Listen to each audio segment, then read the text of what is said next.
the action with Mr. Sean Williams. We got Wagner Rocha against Isaac Michel. Wagner Rocha, multiple-time ADCC veteran. He's been from start to finish, won the trials, made it all the way to the silver medal against Isaac Michel, who won the Australian trials, recent winner of the Who's Next reality show on FloGrappling. This is a great match. Very big contrast of styles. I'm a huge Isaac Michel fan. He's got a tailor-made system for ADCC. Really good takedowns, really good leg locks, really good back takes. Wagner Rocha has a ton of experience. He knows what it takes to get to those gold medal rounds. And let's see how this plays out, Sean Williams. Very interesting clash of styles. Wagner, in a new weight class, went up a division from last ADCC, where he was in the 77 kilo division, getting silver against JT Jonathan Torres. Now he's in the 88 kilo division, looking good, looking big, looking ripped. Still is Wagner Rocha. Yeah, I don't think he's going to be out-powered in this division by the look of him. He really came in good shape. That was nice. Underhook trying to punch up to that far single. And this will be this is a really great test for Isaac. Like, this is a fantastic place for him to be and test sort of his new skills. Exactly. Not new, but newer skills. And well, let's be honest. This is probably the biggest match of his career so far. 100%. He won the Who's Next reality show. Amazing. He won Nogi Worlds at Brown Belt. Great job. But this is his biggest match he's ever had in his career. Wagner Rocha is no joke. He's got a ton of experience. He will frustrate the heck out of you for a full time. He keeps pawing and hitting your head and doing what he can to kind of make you make a mistake, and he plays that mental game, which just crushes people. He really does. He's doing a good job of it right now. He's just staying on Isaac's head over and over. He'll go one side, then to the next side, then to the next side, and just pulling the head down and smiling the whole time. He'll talk to you. That's it. But you know what he does? He'll do all that, but then in the middle, out of nowhere, he'll snatch a single. That's right. It's all for a reason. It's all for a reason. It's similar to like a jab, it's setting up that big right cross in boxing. He's constantly just trying to set something up. Whether it's an actual technique or a little bit of aggression, doesn't matter. He's trying to get to a position that he wants to. He's got a really good Kimura trap system. Mm-hmm. We haven't seen that in a little while, but Isaac's got to be careful where he places his arm around the hips if he shoots in, which I think is the reason why he's tending to go a lot of upper body wrestling here. Yeah. Two hands on that head, just pulling down. He's trying to take the inside, but you can see Wagner just still over-tying, pulling the head down. Don't forget, guys, if you're watching at home, you can click on to see all three mats at the same time. We have the multi-mat technology here. Or if you want to watch Flow Zone, hosted by our own Kenny Florian, he'll pick the best matches that he thinks. Commentated by the best commentators in the business, like me and Sean Williams here. And enjoy the show, guys. Let everyone know if you're watching at home. Share it on your social media. Tag FloGrappling. Thanks for tuning in to the biggest grappling competition in the history of our sport. Looking around at this arena, it feels like a packed UFC event. It does. It's so exciting. And right now, I think this is... that was a beautiful snap down, but right into a double. Guillotine coming in here. Isaac has that left hand. He had it pretty deep there. Nice reversal from Izaki, too. Used the butterfly hook to get Wagner over. And Wagner slips out. That's where the experience comes into play of Wagner Rocha. He's been attacked by the best. He's survived and lived to fight another day, and he's here. This is a great matchup. Yeah. I think this is going to bring the best out of Wagner, because the last couple of years, Wagner's had some criticism where he's been, pawing a lot and not really, getting out there, playing a little bit more strategically. But I think we're going to see some nice jiu-jitsu. He's going to be forced to play some really nice jiu-jitsu, which he has at his arsenal here against Isaac. Well, you can see, I think this game plan is slowly wearing tearing Isaac down. Like, definitely, he is heavy on the head. 30 seconds until point, so. Wagner now mixing up a little foot sweep there. Introducing some new tactics. Here comes the pawing here. Yeah. There it is. He uses that paw on the shoulder almost like a little jab, you know. Again, frustrating, trying to stop his opponent from taking a shot. Isaac with a nice shuck of his own. Wagner laughing it off. Now, we're at points will be into play in about 9 seconds here. Be interesting to see if Wagner changes his strategy and starts to actually utilize some of those pick-up single legs, those snatch singles. Here we go. Points are into play. There, as I say it, he motioned for it. I know that's what he wants. Ooh, that was a beautiful timed level change Isaac just hit. That was fantastic.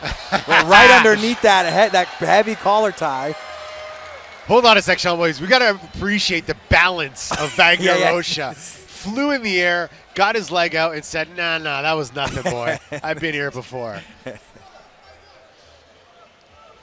Head to head, grip to grip, hand on hand.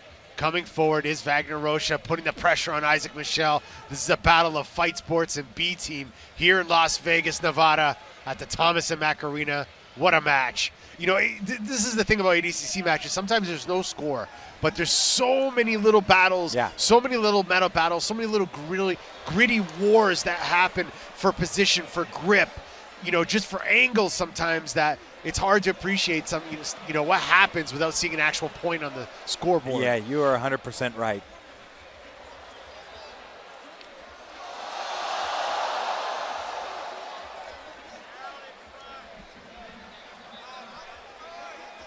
Nice single now, Wagner. Beautiful single. So there's what we were talking about. All that wearing and tearing, and then all of a sudden he's got Isaac standing upright, single. Wagner, watch, he's going to go for a Kimura trap. I know he's thinking about it. There it is. Yeah, you're right. He's really good in this position, Wagner, and he uses that to separate the connection on the leg or attack the arm, depending on the angle he can create. Isaac with a nice shot, Wagner with a nice spot. Man, Isaac's just looking awesome in his first ADCC. There it is again, nice single leg attempt by Isaac, trying to pick up that leg. Oh, and a beautiful takedown attempt by Isaac Michel. Gets back to his feet, does Wagner Rocha. Isaac on the single again, turns the corner. Wagner's got him in the Kimura trap. He's got to be careful here. There it is. Trying to elevate, but Isaac to the back. Once again, look at this. Yeah, Isaac's got it. That's almost has the hip over here now, Isaac does. So he might be able to roll to the back. Well, now he still has a potential back take right here. There it is. Isaac to the back. Corner Nelson now. Entangling his legs, man. What an amazing job this kid is doing here in his debut. Shades of Craig Jones in 2017. Yep, he's going to roll him through. There it is. Putting some pressure on Wagner's neck there with that control there. I like to see Isaac make a right underhook right now, because that right underhook, if he loses this, if he's going to lose everything. If he puts that right underhook and Wagner turns, he'll have the back on the mount either way. That's a tough one. They're going to have to restart this, because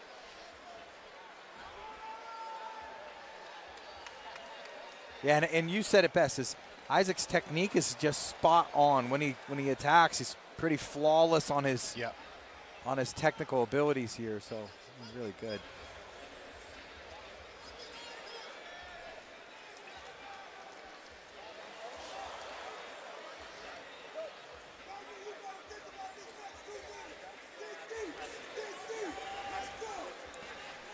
Still with the power half. Trying to tilt ahead. He's in good shape right now, is Isaac, just to keep that head going through the legs and break him all the way down.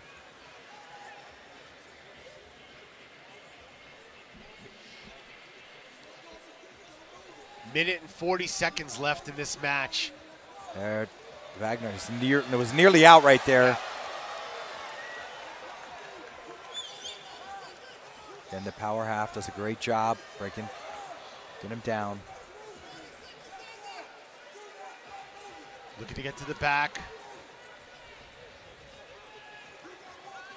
So now Isaac needs to use the knee on the hip. That left knee could If he gets a little bit, if you can get Wagner broken down, I'd like to see his left knee go up on the hip instead of trying to throw that hook in all the time. I don't think he's going to get the hook. I think I agree with you, Sean. Yeah, you got to move Wagner down more with the hip control first. Especially Wagner being in this experience, knowing there's less than a minute left. He's going to do whatever he takes to prevent that second hook. 48 seconds left in this match. Wagner's out. Yep. Is my audio lower? It just sounds a little lower to me, or is everything okay? 40 seconds left in this match.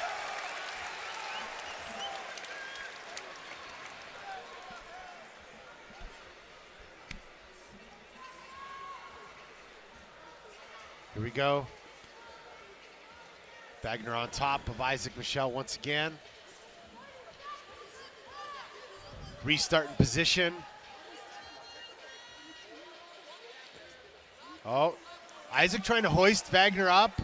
Looking to get a single. Wagner with a nice front headlock to defend.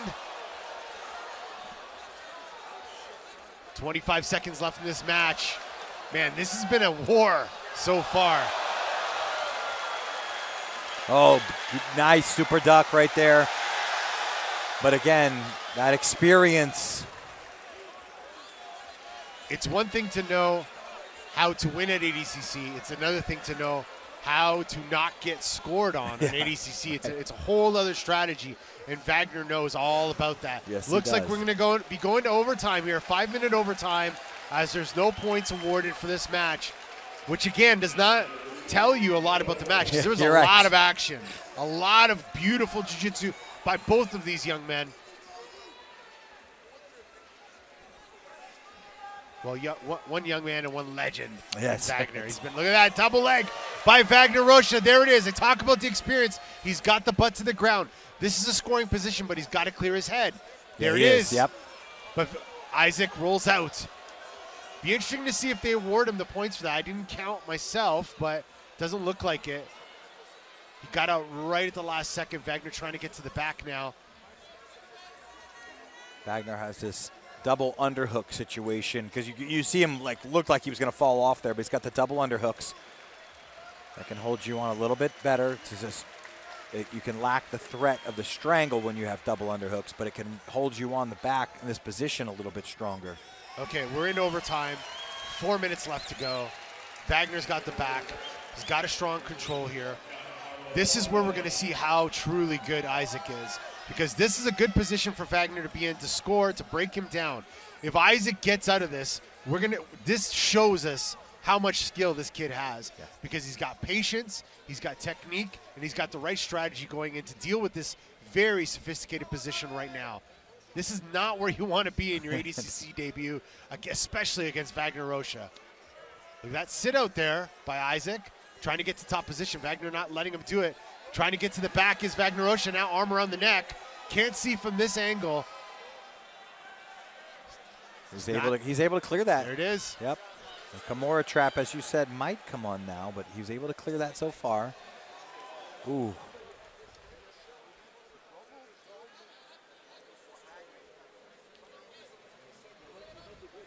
Shaw Williams getting a little nervous. They keep coming towards our table.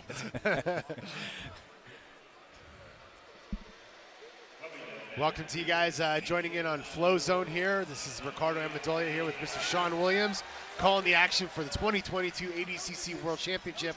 We're joining the Wagner Rocha versus Isaac Michel match. This is the overtime.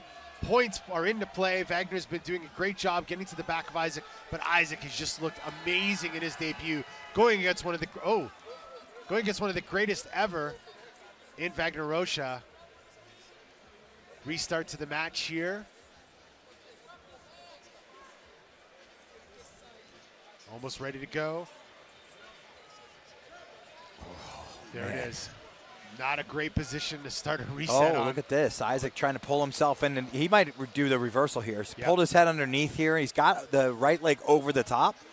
And this is a tricky situation because he's over the leg that's important, which is on that right side. He's got to free his right arm now around the hip and keep the ankle with the left hand. Watch this. If he can get his right arm out, he's going to keep Wagner on his back. The Wagner knows this. Yeah, gets on top, cuts the knee out. This is where the experience comes into play. Wagner's been here before, 2 minutes and 42 seconds left. Now Wagner's got some really good passing, but he goes to the back here. If he can get hooks, score. If he can get body triangle, score. But similar to where we started off this match earlier, he's to the back, no hooks in, using his right hook. Look how he's got it under the right shin of Isaac. Sometimes you can use that to stretch your leg out, but Isaac now standing up to all fours, trying to shake Wagner off there.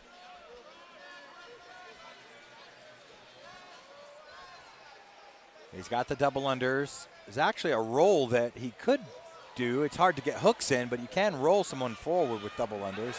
That was beautiful. Little roll through for Isaac. Complete reversal. Wow. Change the momentum of this overtime. Now Isaac to the back of Wagner. Wagner escaping. Sucking that leg up. Trying to get to knee bar position potentially. Switching it over. Most likely going to trap to 50-50. So we're in 1 minute and 37 seconds left in this match. Be interesting to see how the judges, if they're going to score that for Isaac or not.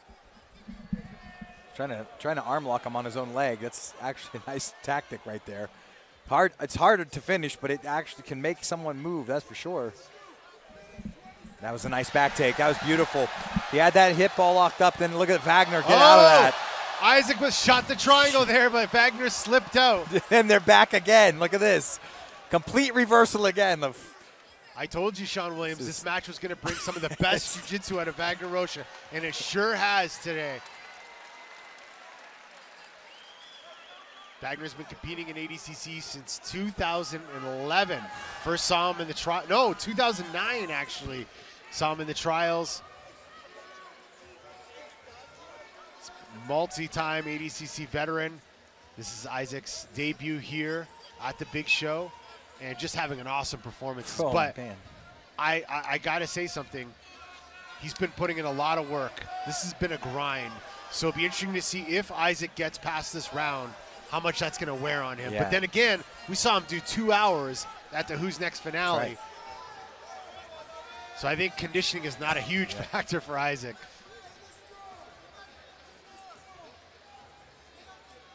11 seconds. Yeah, and Wagner's still pushing forward.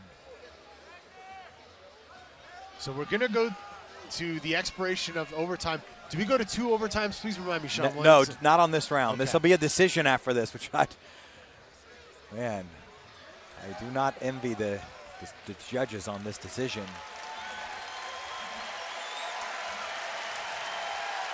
What a war. Wow. What a fantastic match. You know what? Everyone's, like, I see a lot of people standing to their feet in appreciation. This was an amazing match. Beautiful display of jiu-jitsu by both of these competitors. You know, Wagner Rocha, just a veteran, got one of the best training camps, Team Fight Sports, backing him. One of the best rooms in the country. Isaac Michel doing an amazing job. The B team. But when we talk about the criteria, it comes down to one thing. Who is initiating the most? Yeah, like early on I would say Wagner, but like you can't say that forward pressure is only the initiation factor, because Isaac had his fair share of shots in and attempted takedowns. Well, I don't know. That's something that I learned. It's not just about the overtime. It's about the match as a whole. Yeah. So who is initiating the entire match? We're going to find out in just a second here. Winner, Wagner Rocha over Isaac Michel. Wow.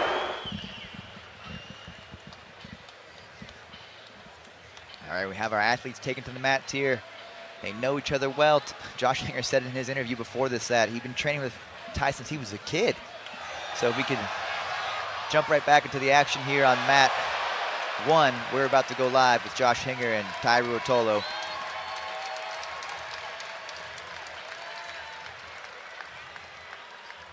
And you may be seeing J-Rob versus Pedro Mourinho, but rest assured, mat 1 is showcasing those two right there. Interesting to see, Chase, a left knee brace and a right shin brace on Ty Ruotolo. The shin brace, that must be a deep bruise down there somewhere. In any case, Ty Ruotolo hanging on the back of the neck, a hanger. And you have to wonder how the familiarity will inform this match. They know each other's strengths, weaknesses, physical health, what's hurt, what's not. They spend a lot of time together, so I'm sure it's a little bit bittersweet to be in this moment together as they're on the biggest stage in grappling, but also, of course, good friends. Yeah. Ty, I would say, the more cautious of the two brothers, if I could even use that word, because they both are very dynamic, very submission-oriented and aggressive competitors. You see when he comes down the stage, they both do the patented Darce symbol. But like you said, Josh Hinger, a very seasoned veteran, and not to mention, they know each other very well. We see a quick look there from Josh at a guillotine attack. That's, of course, what he's known for. The Hinger team, you have to be careful when shooting on Hinger because he will snap up that neck and it's over. Ty's, of course, aware of that fact, but already Josh kind of showing his hand a little bit. And Ty right now, happy to kind of just play the scrambles, pulling the head, pulling the arms, get a reaction. Absolutely. One thing I'll note, too, is if we had to call a cardio advantage, we might call it for Ty Ruotolo, just given how we've seen Ty on Who's Number One and various gi tournaments. The kid can go forever. Yes. Yeah, I mean, Ty's just a machine. Oh, spinning underneath for Kimura! God. Rolling Kimura from the feet from Ty Ruotolo, forcing Josh to the... That was insane. And it was hidden, too. He pulled it out of nowhere, and now he has Josh Hinger on his back. Man, I want to see that again. That was awesome. And here we see something that I would say is still kind of unique to the Ruotolo brothers, mainly Ty, is the foot on the leg trap to mitigate any bottom side guard play. Now he's a little bit more tight, looking for an underhook on his right arm. But watch for the Ruotolo brothers across the day, especially those of you watching with us on the multi-stream, for them to put their entire foot over the ankle and the shin of their opponent when they're on their back, when they're passing from the outside. It's a very interesting way to pass the guard, and a lot of people don't really have the best answer for it. It's very annoying. Yeah, you would be amazed at how much it actually locks down the hip because it controls your whole leg. It doesn't look like much, but it really is sort of a neutralizing position. And they move back and forth. They trade sides doing it, kind of surfing their partner almost. And yeah, it has worked to great effect for both athletes. You see Ty, though, opting to go for a little more of a pressure passing style at the moment here. We have 6 minutes and 45 seconds left in this match.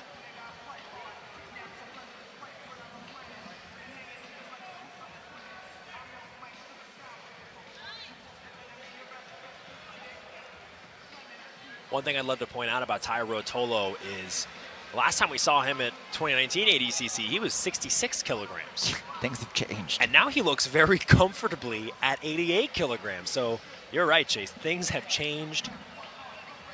His brother Cade, we'll see a little later on in the 77 kilogram division.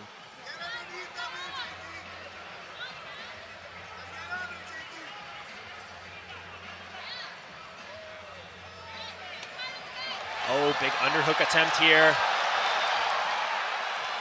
from Ty Ruotolo. Only the left knee shield of Hanger is blocking this underhook from bearing fruit, but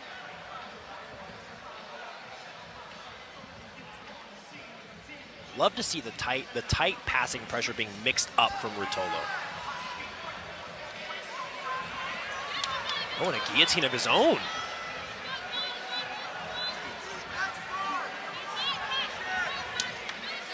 Seeing if he can't Ruotolo-teen Josh Hinger. Yeah, and even if he uses it just to add some passing pressure, this is miserable. Getting folded up like this.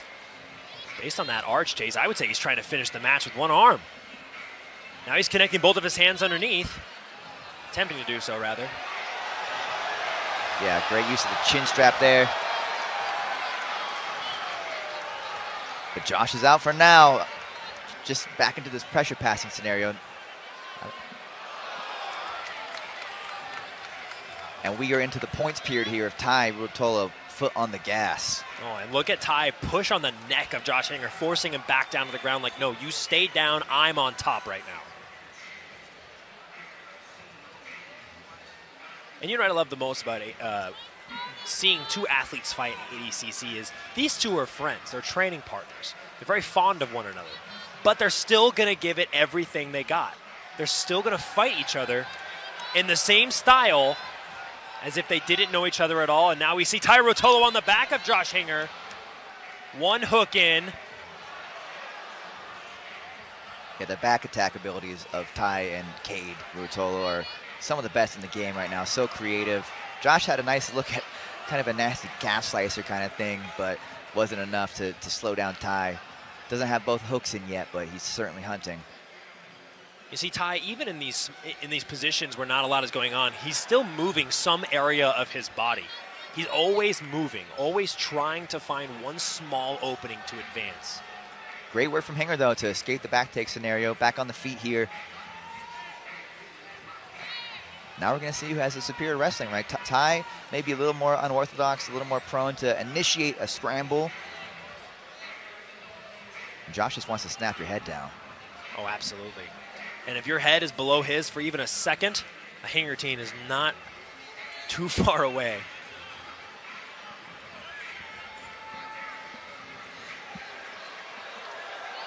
Let's not forget, as mentioned, that the winner of this battle will face another teammate in Lucas the Hulk Barbosa. Hulk looked great in his first match, went the full 10 minutes, but pretty much dominated. So whether you're Tai Ruotolo or you're Josh Hanger, it's a hard road of fighting your friends ahead of you until you get to fight someone you don't know.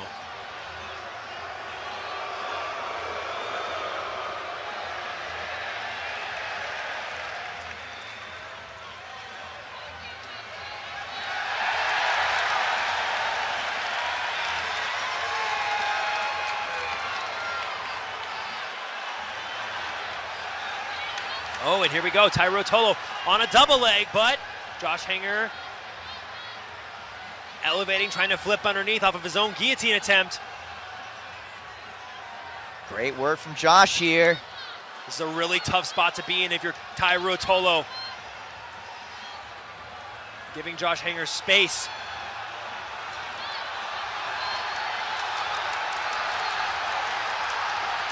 What a great scramble from these two.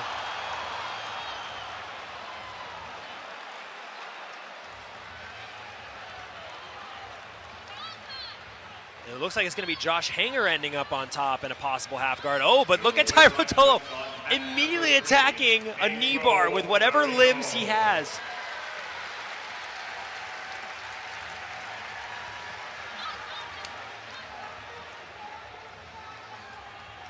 Yeah, great work from Josh Hanger here. Really didn't get behind too much in the tempo and the pacing. Has managed to slow Tai down a little bit. Is in a good spot here. But you're never safe with Tai Ruotolo, don't get me wrong, but I'm liking what I'm seeing from Josh Hanger here.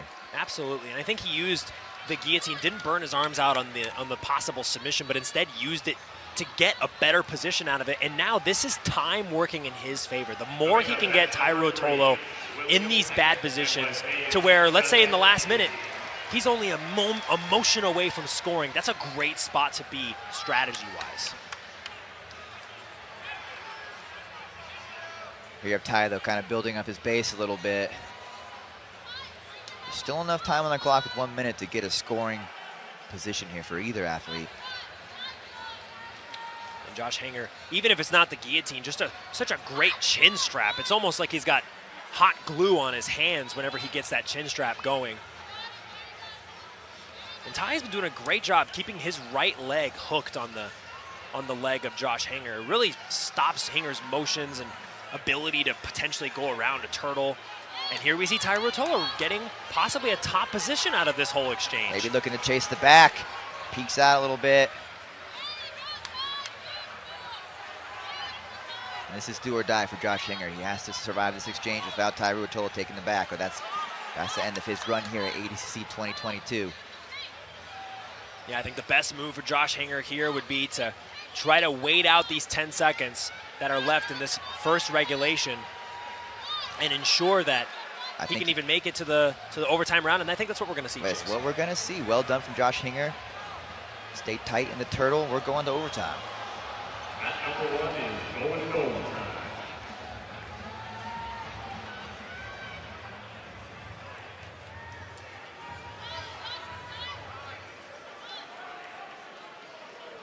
Overtime, here we go. Tyro Tolo really filled out for this bracket, too. You can tell. Usually, I mean, him and Cade are very lanky, very tall, but definitely filled out for the 88-kilogram division.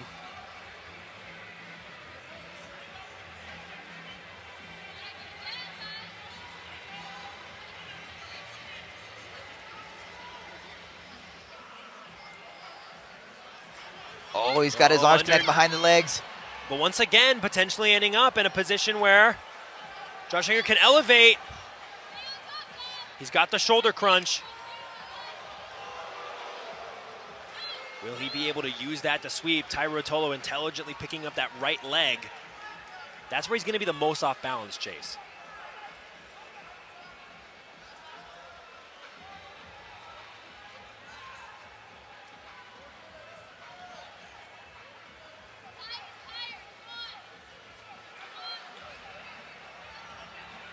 It's a really great extension on this. Oh, throwing it over.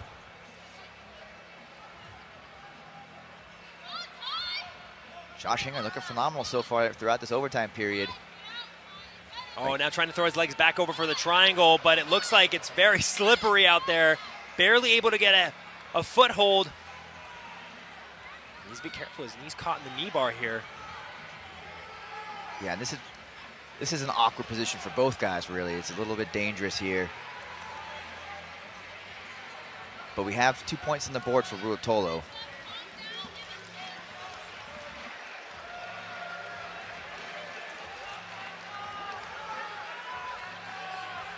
And I believe that was for that takedown that was initiated.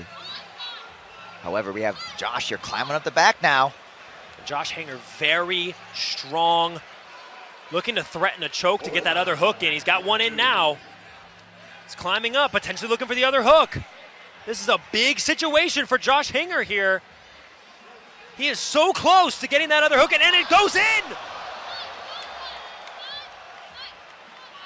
Tyro Tolo doing everything he can to get his hips out of the line, but that's 3 points for Josh Hinger. And now the body triangle is wrapped. Your winner on match 3, Looking to get under the chin of Tyro Tolo.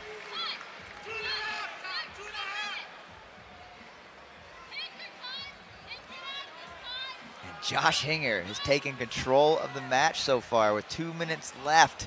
Oh, does he have a choke? Doing everything he can to wrap this choke up. He is only up by 1 point. He needs to be careful not to lose the back here. Yeah, he's got to hang on for dear life, and Tyro Tolo's not going to make that. Oh, it's under the chin! Choke! It's under the chin! Is this it? Will this be it?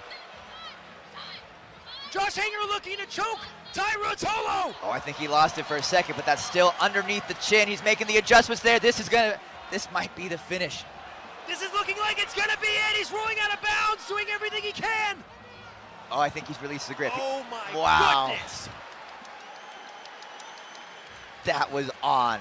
Ty went to the very edge of that cliff. He saw death and turned around. My goodness.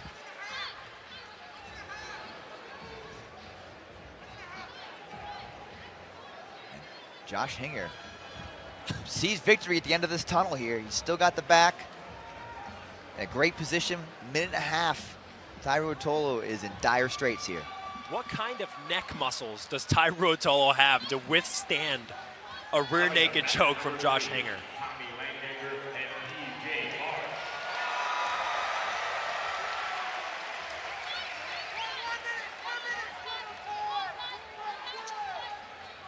1 minute left for Josh Hinger to maintain this back control. So far, it has been everything Tyro Tolo can do to get out of this position.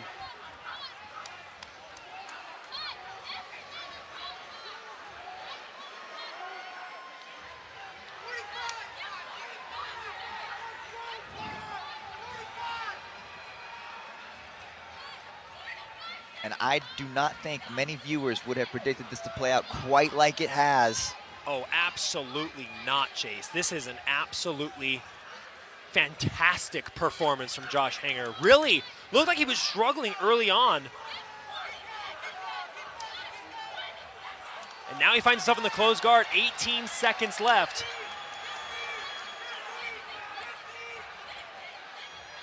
What kind of an effort can Ty Ruotolo put together here at the very end? Oh my God, he's pouring it on. There's no way!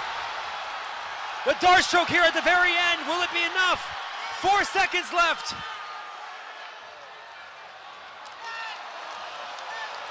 And Josh Hanger is going to move on. 1 point gives him the victory. What a war between these two. Chase, what do you have to say about that? What a showing for Josh Hanger, man.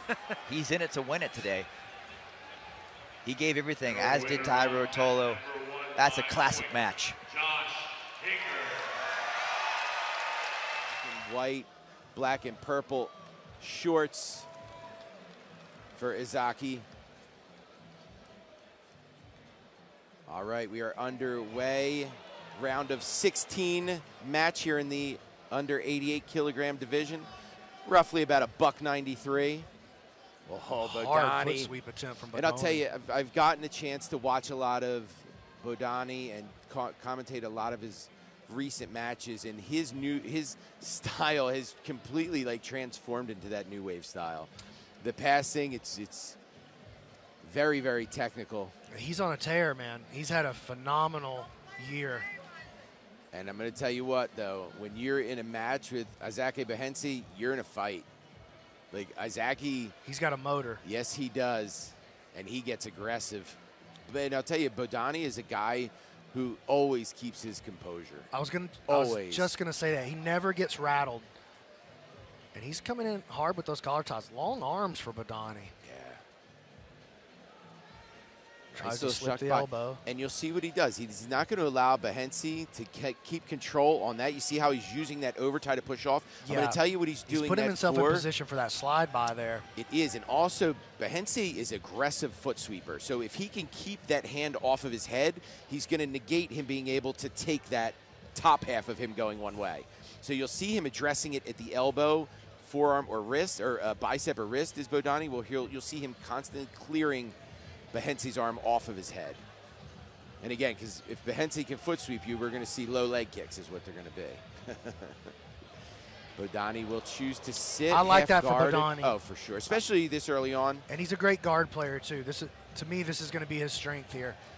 Bodani here and then getting to the back. Yeah, Bodani does a very good job of getting to that far side leg, but also of keeping you off balance. Watch how much he'll use that hand on the back of the head to push. And you see how quick he's ready to split the feet. Yeah, for the, made split that, the feet made for that dummy. play immediately. Very, very calculated. Izaki trying to get in on a body lock here, but that butterfly was able to stifle it. Good position here for Bodani. Yeah. Izaki is going to be hard to submit. In this division, too, you know, you got to think Izaki is, he's hard to submit. Limbs are shorter. You know what I mean? He's going to be able to pull out of things fairly quickly because he's so explosive. Single butterfly in here for Bodani. He'll sit himself back up, keep that butterfly on a 90 now. As you see him from behind. Look at that hook sweep attempt. Wow. Great balance, but And gives him the leg able entry. to throw the reap over from that. Now, BMAC, that was all having his right knee on a 90 and just pulling the weight forward, right? All he did was pull that weight forward and already had the position. Oh, yeah, moving up on a leg here now. This is excellent. Yeah. Excellent work here by Bodani. Now, let's see if Behensi looks to come up to the feet and choose to pass this from there, or if he stays on the knee here. You see him controlling. He's going to have to control the whole hand there. Oh, scoops that far leg. Bodani throws the reap to the inside. Goes to the double outside. Ashi, big heel hook attempt. You see Behensi already freeing that knee line, clearing his knee pass. Bodani going to hold on. Let's see if he tries to gather up. But let's see Behensi's left hand. See how it's on that top ankle? He forces Bodani to have to separate because his secondary leg couldn't even move past. Very smart defense from Izaki Behensi out of Dream Art. But great offensive play by Bodani. Constantly keeping Behensi off Do you see? I mean, you see what he's doing. That's what I mean, that off balance. Like, Bodani didn't stop moving that whole time. And even trying to step up, get his knee close and pull the head down. Bodani keeps you so uncomfortable in top position from the bottom. Little wrestle up attempt there from Bodani. And anytime, I want you to watch this with Bodani, is gotta watch that. You see him put that boot on quick. Anytime, trying to move the body lock is Izaki. Bodani again trying to move that head out of position. Ooh, hands trying locked to together. he's trying to get upper body control. He's trying to flatten Giancarlo out. He may be rushing. He may be rushing in there though. You know, we saw the strategy that Nicky Rod played earlier, just locking the body low early, getting the hands locked low around the waist, around the legs, and then climbing up. We're 45 seconds to points already. I didn't realize that. Man, that first half went quick. Yeah, these guys have been on the move the whole time. Reverse Delahibid. Going underneath. Oh, finds himself in the honey hole. Did. But look how quick, again, Izaki outside on the heel here. He's got some good control. He's got a good bite. Nice grip here. Yeah, he does. Switches off to this power grip. That's a big heel hook. He's turning. Behense. His knee is out of there. It's out. Switching off to that knee bar now. Hold on his own. No real control of the leg. Bodoni stuffs it again, looking on the outside heel. I think he slipped enough. I think he slipped enough in the knee, B-Mac, where he can kind of pull out of here. There he is. Just like that, we're in the points period. Like I said, man, them shorter limbs are so hard to control and put in a position where they're at like breaking point. So points now, shin to shin, immediately. Anytime you see Izaki's feet square up, watch how quickly Bodani goes in for that double ankle dummy sweep. Ooh, body lock now against the butterfly guard. So from here, now you see Bodani already trying to push his head out of position. He's forcing his hands and his arms in a position where he's going to move Izaki's head off center. With Izaki's head off center, his far leg can move, and he creates that separation where he'll get himself to half guard and out of kind of body lock territory. Very good defense from the bottom to move him out. Look at this, though. He's starting to slip free of that knee line. Nice little off balance to the far side there. Squares him back up. Up to the feet now for Behense.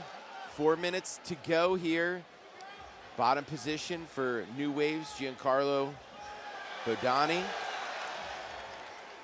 Bodani actually a black belt under Lucas Lepri, spent some time with Bernardo Faria as well, now with the New Wave team.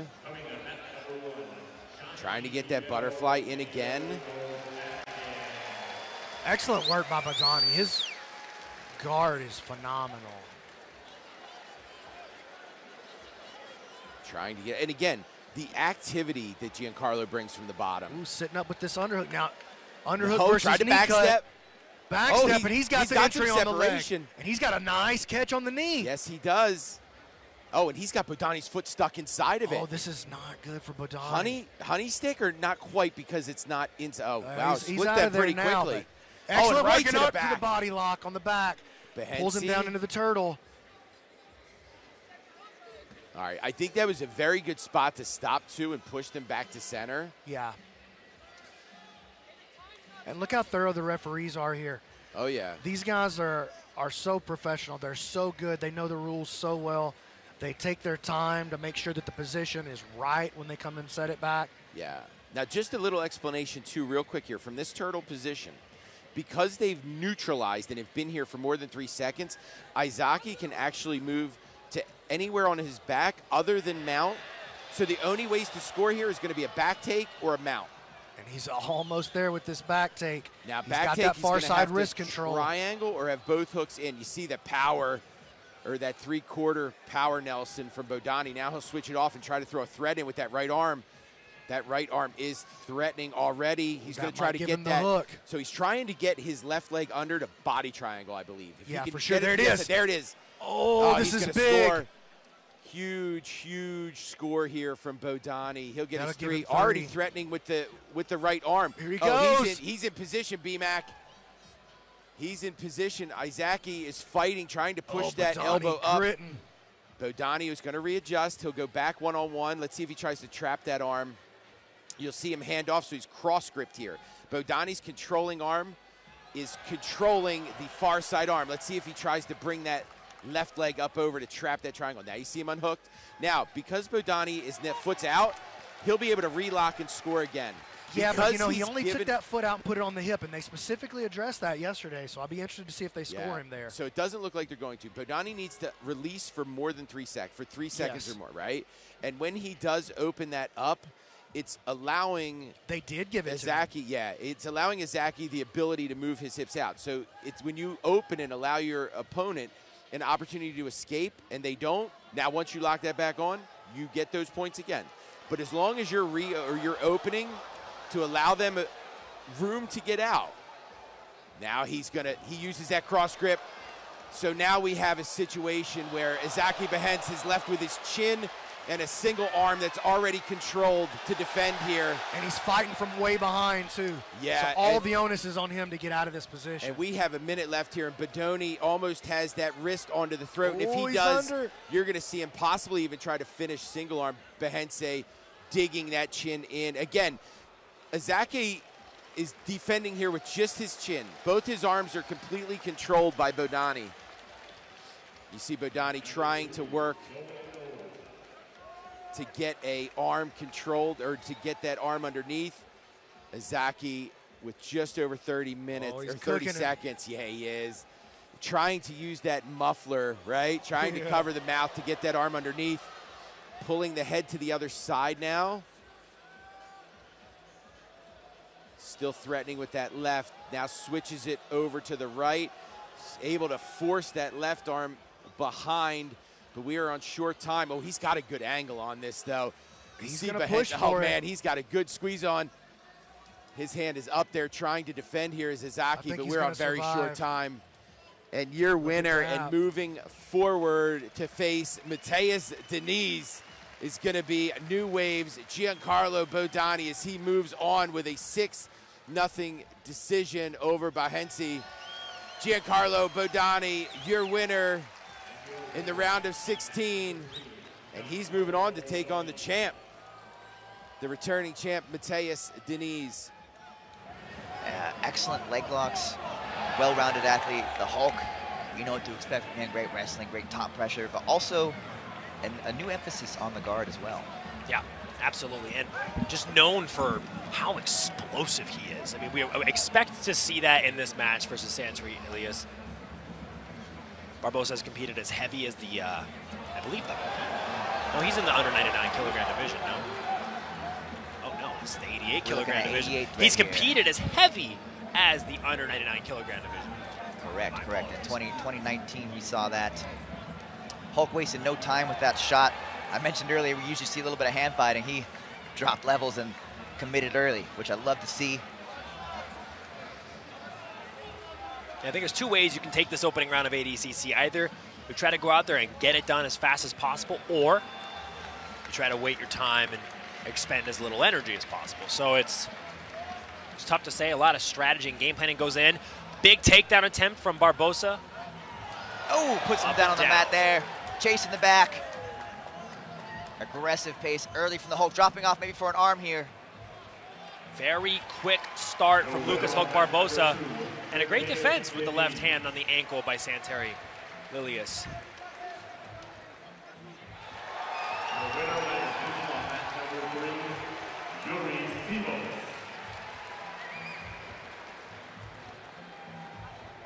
I'm liking the patience here from Santori on top. He knows he's in a tough spot, but doesn't want to risk anything. And Hulk is kind of in an uncomfortable position here. But now he's got a better look at that arm. And throwing both legs in, and now over the head. Will he get this armbar here? He's peeling the hand. Oh, this looks dangerous. This is a very tough spot. And you can slam. You can slam. And he lets go. Submission. Great by both athletes, actually. Santori didn't slam with full commitment. Yeah, once Hulk let go, the slam is no longer an option, and Santori just put him down nicely. Good knowledge of the rule set there. And great look from Hulk. This has been a fantastic match in the first 2 minutes here.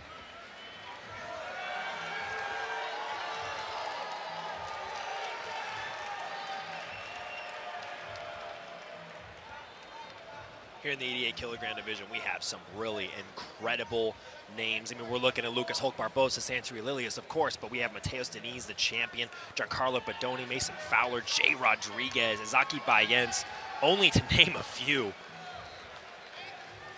Like we said earlier, guys, if you want to follow along on the brackets and get a full in-depth look at just how insane it is, go to arena.flograppling.com. You'll see all of them.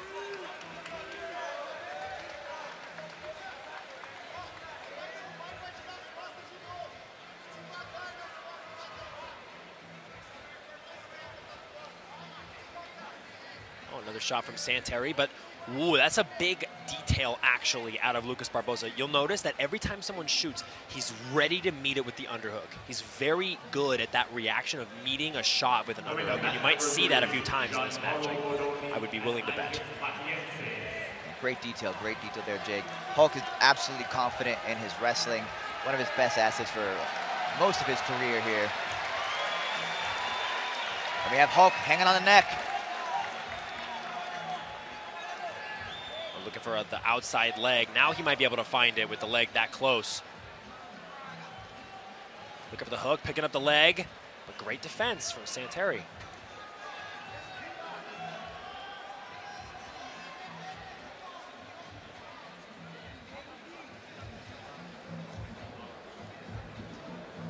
And we'll see throughout the weekend, the Atos athletes love to employ almost like a tie clinch. Just pull down on the back of the head, just make life miserable. That starts to burn in your neck, your shoulders, your lower back. It is just so uncomfortable, and they do it with perfection. They make you take a bad shot, and then they're looking for the guillotine, or maybe the underhook, as you pointed out earlier. So that's something they all employ. It's a big part of their wrestling game.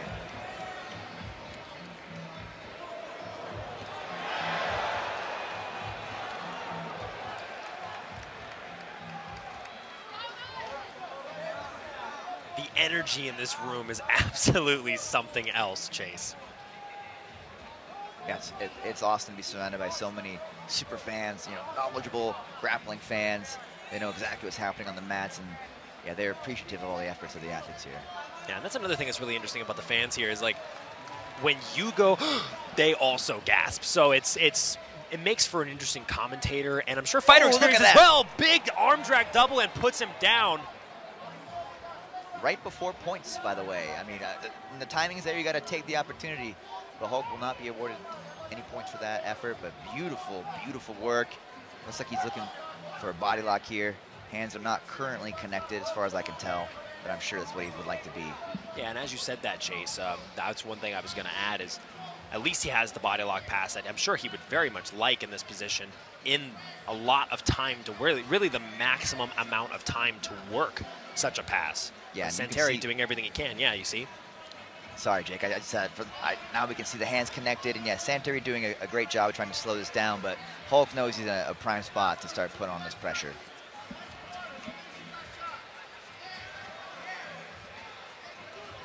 Now into the closed guard.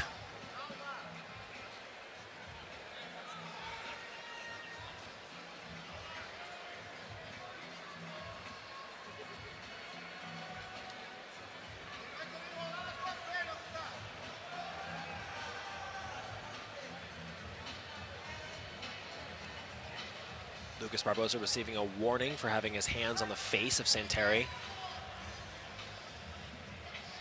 Yeah, you're allowed to frame on the face, but your fingers need to be closed. They cannot have any open fingers going anywhere near the nostrils or the eyes. It can get dangerous very quickly. As Lucas Barbosa is once again opening his fingers and putting them on the face. And referee right there. Look at the Santeri going belly down here. Look at the athleticism of Barbosa, though, spinning right around. Right in the turtle position.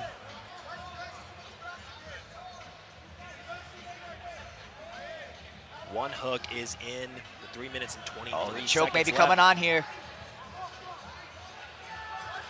Oh, it's just a tight grip around the jawline of Santeri. Oh, there's a squeeze, though. There's a powerful squeeze from the Hulk. Oh, my goodness. That's on the jaw, but that's got to hurt. Both hooks are in now for the Hulk. 3 points on the board.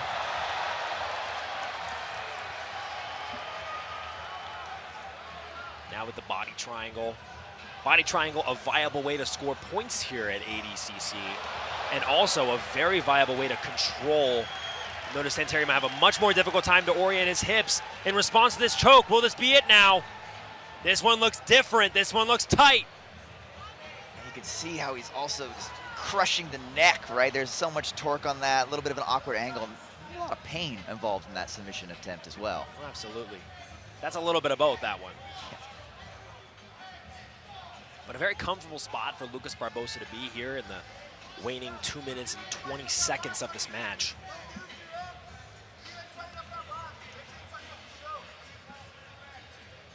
Santeri Lilius, the second European trials winner, going against the invited Lucas Hulk Barbosa, who, if I'm not mistaken, Chase, has a third place medal at the 2019 ADCC World Championship. Yeah, we see Hulk nearly threading the arm once more. Good hand fighting here from Santeri in a tough spot.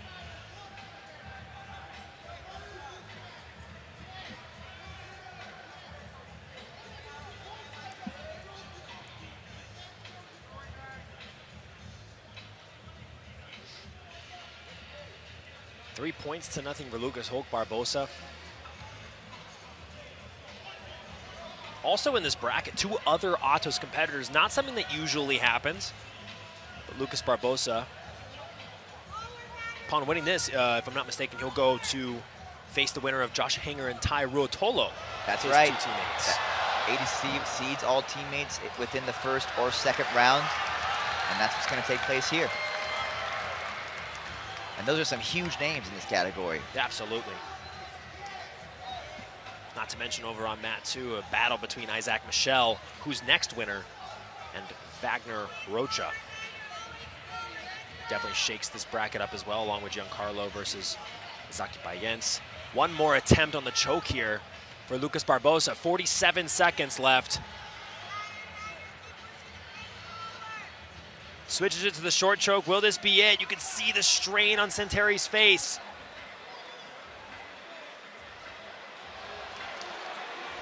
That is a very tight squeeze around the lower jaw and neck of Santeri Lilius.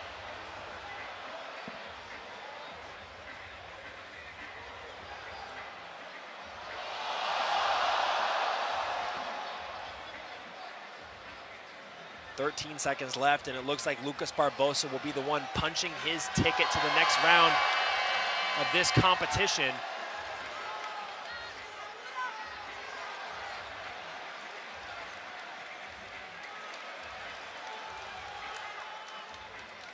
And that's all she wrote here. Lucas Hulk Barbosa, with a hand in the air and a determined look on his face. Looks to me like he is really determined to put on a good show here. And after a performance like the one he had at 2019 ADCC Worlds, it's not World Championships. Now we have another legend on our mat, Shunji Hibero versus Owen O'Flanagan. O'Flanagan, the first European trials winner. And Shunji Hibero needs no introduction. In this division, the most ADCC matches out of every one of these competitors. Yeah, Shanji's something else. One of the all-time greats, two-time ADCC gold medalist.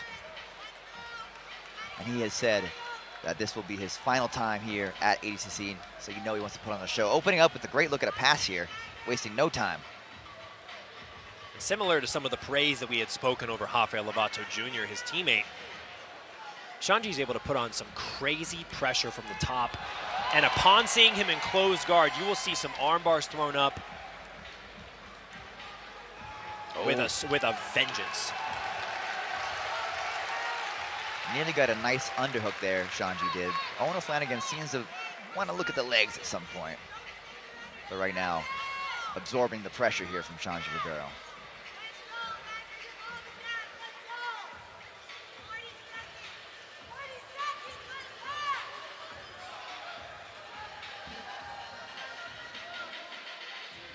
I think one of the keys to Owen's success here in this bracket. Oh my goodness! Will this be it? Owen O'Flanagan has an armbar on Shunji Hibero! Oh my goodness, God, it's that's tight! tight. Oh, that's all the way across the hip, but Shanji fights through it. My goodness, Chase. Oh, my heart is beating so fast. That was some heart from Shanji Ribeiro. That might sting tomorrow, but right now, he's back in it. And for his part, Owen O'Flanagan has to feel very good about his prospects. That's a great way to start off your round. Absolutely, and what a great job of seizing an opportunity and sending a statement. That could have been it. And now Shanji has to be much more careful about what his arms are doing.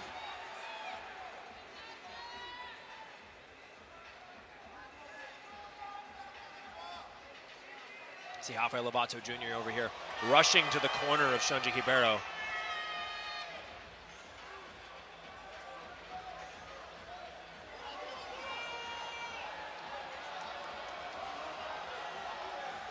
Earlier, Owen O'Flanagan had a little bit of a smile on his face after that exchange as well. You can tell he's having a lot of fun out there. He looks very loose, very composed. Now looking for a potential false reap. Shanji seems privy to it. Yeah, I know Victor Hugo likes to use that a little bit, so he's probably seen it before. But Shanji Ribeiro looking a little more reluctant to put that pressure on, go chest to chest, as the arm crush, shoulder crunch set up a nice look at an arm lock just moments ago here. Owen now looking to wrestle up, diving in on a leg lock here. A lot of variety from the attacks from O'Flanagan. Great work.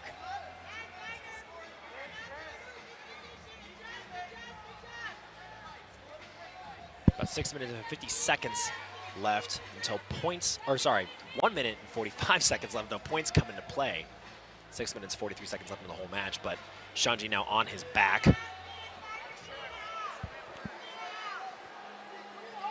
Now I think one of the keys to victory, and I want to hear what you think too, Chase, one of the keys to victory for O'Flanagan in this top position is don't let Shanji get close guard going.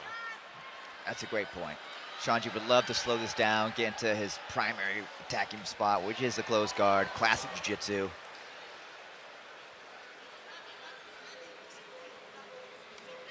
Right now we see O'Flanagan really making things uncomfortable for Shanji, pulling on the head, looking to do a little bit of float passing.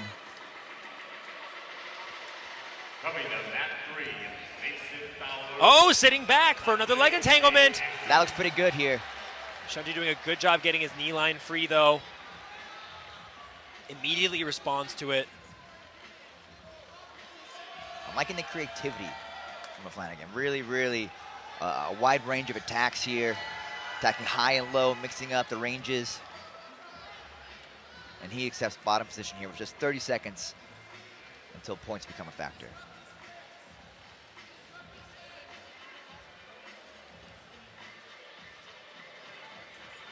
See Shanji really trying to take a more measured approach here with his passing.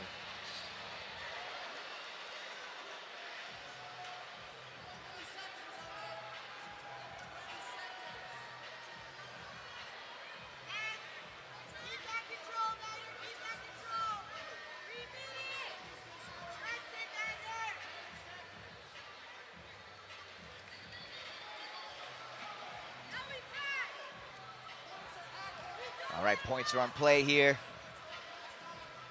Now Flanagan has shown keen awareness of when a good time to wrestle up maybe, but Shanji, great look here at a pass. Nice deep underhook.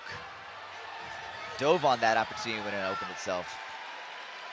And you know, Owen O'Flanagan keeping his left foot in between him and Shanji is a very interesting move on his part, because it sort of does mitigate the effectiveness of that underhook a little bit.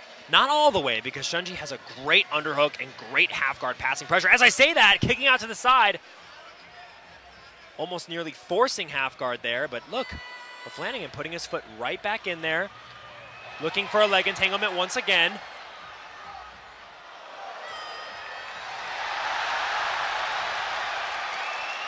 Now Flanagan framing on the head.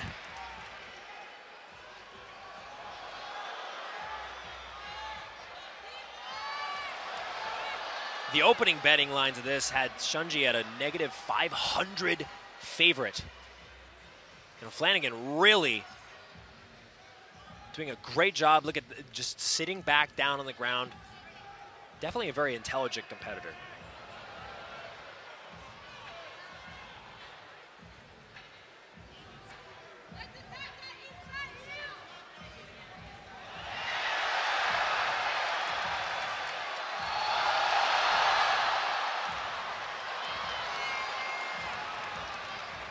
Three minutes and 23 seconds left in this match.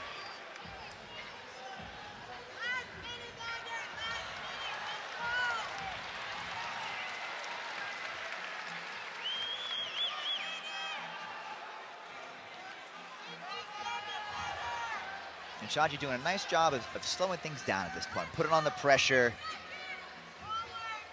But you have to admire the dexterity of O'Flanagan, right? That left leg, as you pointed out, Jake, just really threads the needle there, gets into play on these passing attempts from Shanji. Makes it that much more difficult to get it going. And now we see the leg entanglement's there.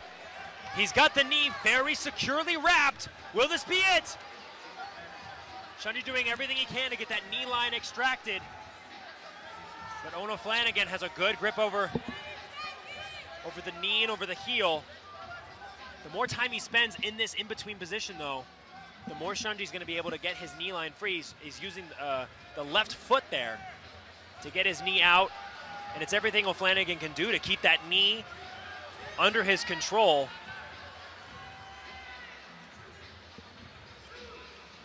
The knee is out. Shanji extracts himself there. Great look, though, from O'Flanagan, and an equally successful measure there from Shanji. Great defense. This 88-kilogram division is full of some absolutely incredible competitors. O'Flanagan displaying just how flexible and limber a 195-pound, at least when they weigh in, person can be. So far, he has shown some really, like you said earlier, creative entries. I don't think I've uttered it today, but a great clash of styles, something we talk about a lot in jiu-jitsu, especially when making super fights. And these two have a very different approach and have complemented each other very well.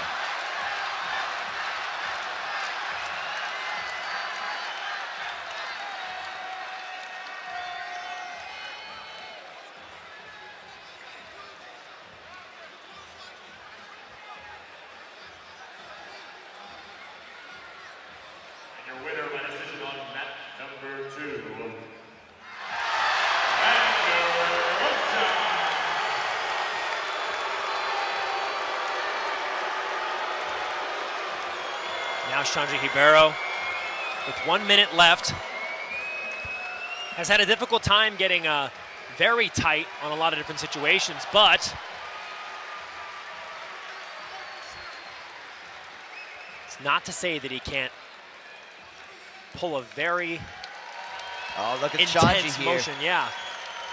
That left leg and inversion is shutting down that pass, but I like that Shanji's getting chest to chest regularly. That's where he wants to be, and you don't want to give Shanji too many looks at what his A game is. Absolutely. Every time he's gone for that underhook, he's been met with the threat of a leg entanglement on the back side of it.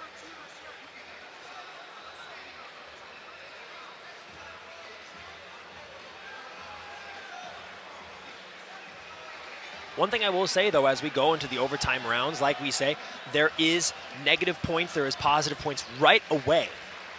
And you got to wonder, how is the wrestling of Owen O'Flanagan? How is that going to match up with the wrestling of Shanji Hibero? Yeah, great point, great point. And we're going to find out right now, because there is no downtime in between the regulation round and overtime. We jump straight into things here. I'm certainly very interested to see how this is going to play into the favor of Shanji Hibero.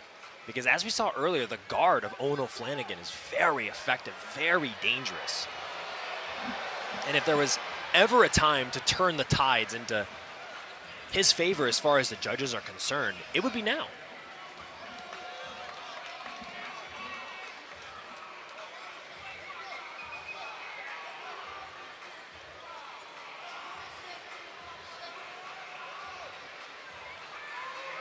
A little bit of a foot sweep attempt from Owen O'Flanagan. We saw him doing that off of his back earlier as well. Really powerful seated foot sweep that he was going for. And another.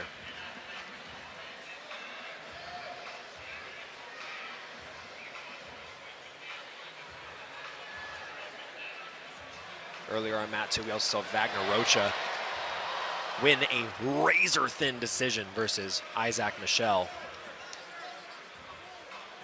Yeah, I'm going to have to go back and watch that one. I heard it. Oh, yeah. It sounded amazing. The crowd was going crazy. That's a big benefit of having so many people in this crowd, is you know when they're happy and you know when they're sad.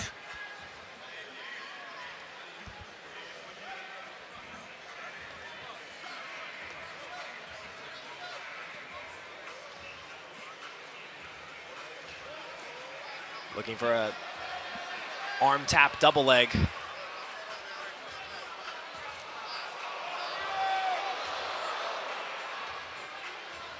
Commits this time. Nearly has him down. O'Flanagan hanging on to the neck, though. That was a great response from O'Flanagan to mitigate it. And taking the back of Shunji Hibero. That was so fast. Shunji doing a great job of extracting that hook, rolling to the outside. This is where things get messy because the scramble goes off the mats and they're allowed to keep going. There is points on the board for Owen O'Flanagan, 3-0 now, with 3 minutes and 17 seconds left in this match.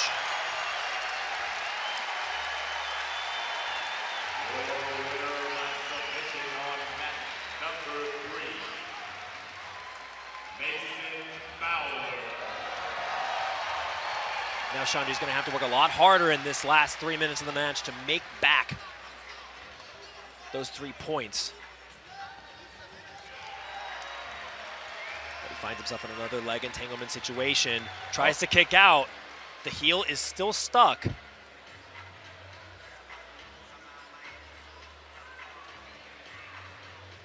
And you guys will notice that watching at home all weekend. It's very important to get your knee safe in those situations. You'll notice a lot of the athletes doing that.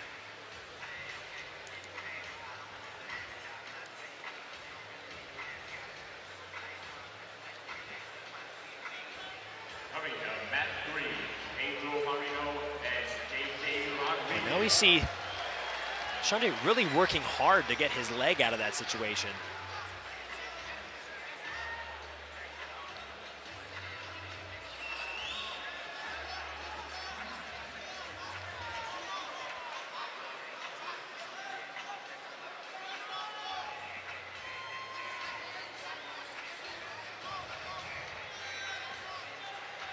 Oh, Shunji jumping over the top.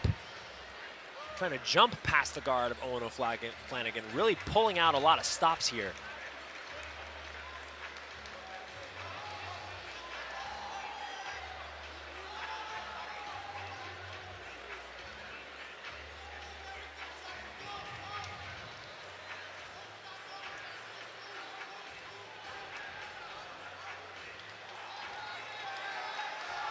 With 1 minute and 15 seconds left. Owen O'Flanagan riding a 3-0 lead. And still, every time, keeping that left leg. And we'll see I mean, assuming he moves on in the bracket over the next minute, we'll see how he continues to adjust and use that tool as he goes further. But we'll see if, Shunji. I believe the winner of this match in front of us here will take on Mason Fowler. Who just secured a submission win. And here's first round. Shunji looking to make something happen here, but O'Flanagan gets a look at the back. Really trying to pull out all the stops is Shunji Hibero. Trying to find any way to pass the guard. He has 30 seconds to do so. Trying to step over.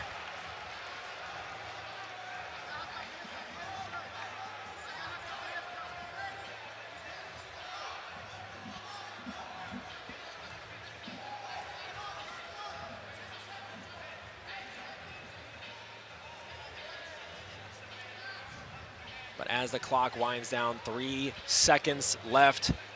Shunji Hibero outstretches his hand, helps up Owen O'Flanagan.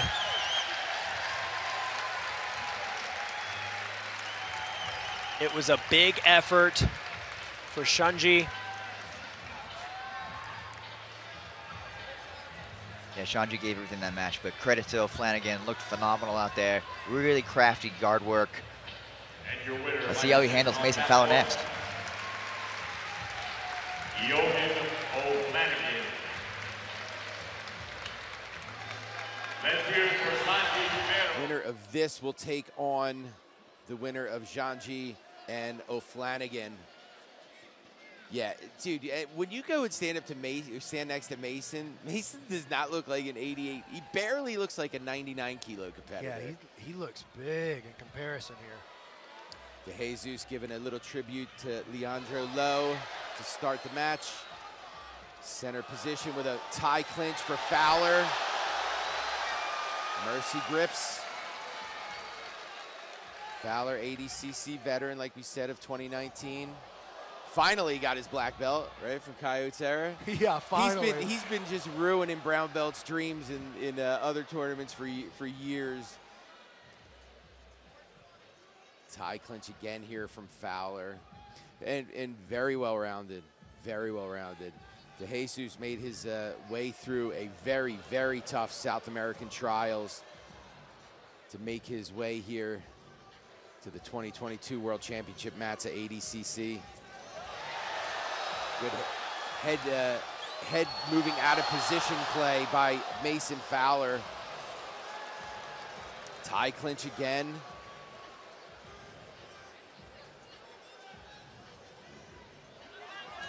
And again, only 1 minute in, so no points again for another 4 minutes. And sometimes in these no points periods to open the match, you'll see guys, I don't want to call it a feeling out period, but it's very often the case that they're not going to be turning the gas on until they know that they're going to be rewarded for it on the scoreboard if they are able to succeed with their attempts. And I'll tell you what's nice about ADCC rules is they don't really give you the opportunity for a feeling out process. Oh, man. You know, they see you taking your time. They're going to start with those calls for action. Trying to underhook off that inside tie here is Fowler. Fowler looks strong with his grips. He looks like he's very heavy on the head when he comes in. There you see. Even though DeJesus trying to push in, like Fowler just does such a good job of controlling that head with the tie clinch. Like, how exhausting must that be for DeJesus? It's just tax. Because you don't want to hit the ground because Fowler's going to get to your head or back immediately. So you have to now try to fight that gravity back up. Now Mason will jump to guard. And he's going to get right into his rubber guard, unable to clear that elbow. So DeJesus, in my opinion, needs to either stay split squat, combat base, or standing. I feel like if he hits his knees, yeah, he's going to be in a lot of trouble. So I think this is the spot. He just has to really focus on that top leg, not letting him invert and trying to get underneath of it. Trying to cut by. Fowler will come back to the feet. I like that choice by Fowler.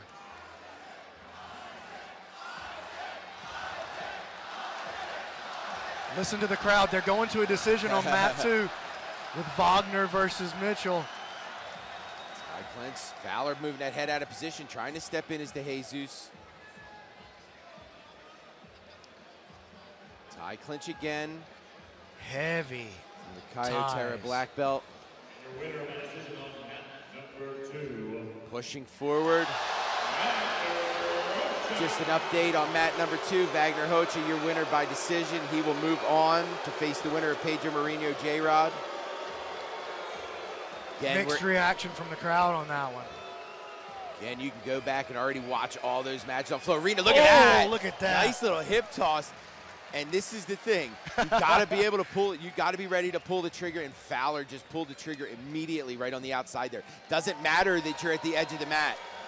And he gave a little cheeky look back to the crowd here. It's like, I don't know. I'm just doing what I can. Mason doing a good job. He just constantly checks that shoulder. There it is again. Look at this. So again, watch how he pulls that posture in. So understand DeJesus is trying to pull himself back up. That's exhausting on your core, your neck, your head, everything like that. Yeah, well, Mason's causing him to bend his spine, and you see that right there, right away. Did not want to continue feeling that weight. chose to drop to his hip real quick and then stood from there. Clears that tie off. Fowler remains in that centered position. Man, he loves that tie clinch too, where both those hands on the back of the head just pulling down. There's that head, right to the guillotine. Arm is in. Let's see what he chooses to do from here. Heads to the mat. We're still 20 seconds from points. Yeah, this is a great place to start, though, if you're Fowler. Already got him down to the ground. 15 seconds to points. He backs out of his pressure a little bit to set himself up to score. Oh, he's going to. Look at this, drops on a leg. Into the outside heel hook. Knee line is not there. Yeah, DeJesus, some good D right now. Tries to take the back with it. And so we are going to go into points with top and bottom being DeJesus top, Fowler bottom. And a very interesting choice by Fowler to sacrifice top position. Jumped on the heel hook while he still could. Finds himself on bottom position. It's going to be easy for him to come up right here. So now Fowler has gotten it to where if he wanted to stand up right now, he can and force them to stay in neutral. He can now be in a situation, too, where DeJesus is going to have to come forward now. DeJesus can't back away or anything like that. Now he's got to come forward inside this guard. I really think this is just an absolutely great rule set to watch. Look at that, wrestle up onto the single, trip, jumping around to the back. Fowler, very aggressive. Yeah, no control, so they're going to move right back to center. Now Fowler remains seated because even though there wasn't a change of position long enough. Now he's been up to where now he can't go back down. So now he has to remain seated or remain standing unless he looks for the shot. Now, because he came up on that wrestle up, there was a scramble and all that, he wasn't technically standing for 3 seconds, so he was able to just sit right back down. Head snap again here. You know, even if he would have, he didn't stay down long enough to count it as a penalty. Correct, yeah.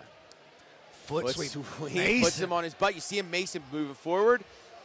Tries to collect that leg. Good deep. Look at this counter here from DeJesus. Look at Mason Fowler. All right, now I believe Fowler's going to be able to get to the moment. He's going to have to clear his head. Yeah, well, clear his head, and as soon as this Kimura is no real threat, he should at least get the 2. He's going to get the score now. Because he initiated that takedown. Now, he got his 2. Now he's going to look for the pass. Now, the pass, he's going to have to control with 75% of the back on the mat. DeJesus fights himself up, right up on the single. Mason grabs that guillotine. Mason's got a very good guillotine. Yes, arm he does. Inside. Arm in, and he's compressing. Deep. That's deep. Now, this is Mason an arm in, Fowler, so you want to put chest to chin to chest compression, Mason and he gets Fowler. it. Caio Terra, black belt Mason Fowler will move on with an arm in guillotine finish. A really dominant performance, start to finish from Mason. Even in the portion of the fight before the points began, Mason heavy on the head. Mason heavy on the head, causing him to sit to his butt. Moving and he into finally like gets right?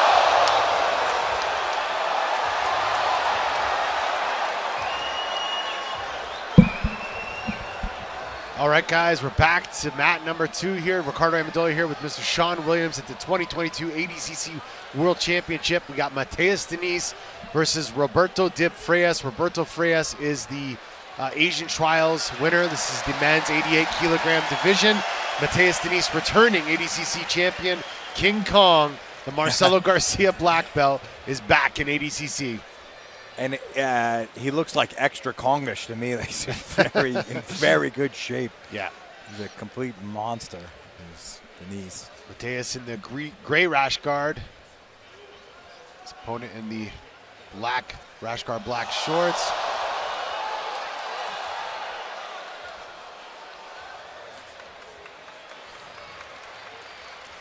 Roberto Dip Freitas was the Asian and Oceania Trials winner, and as we said earlier, Mateus Diniz returning champion. Team Marcelo Garcia in the house. Yeah, reverse wrist tie. And we talked about this earlier. Mateus has got a really good game for ADCC. Yeah. He's got a good takedown game. He's beaten some of the best. He has really good tactics. You know, he's not too. He's very calculated in what he does, but what he does it very well. Yeah, He's very, it's exceptionally hard to score on, to get really anything good going on. And then capitalizes off of any type of mistake that his opponent makes. So.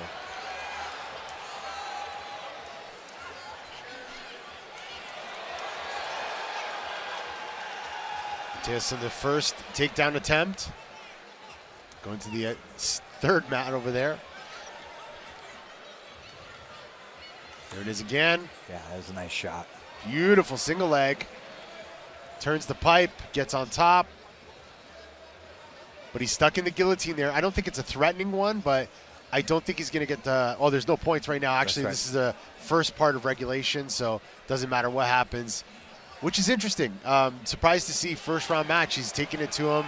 You know, he could have sat if he wanted to, elected to be aggressive and look for the takedown, establishing side control, or trying to now is Mateus Diniz, now back in the half guard. Yeah. Yeah, he hit a really nice single there. Well timed. And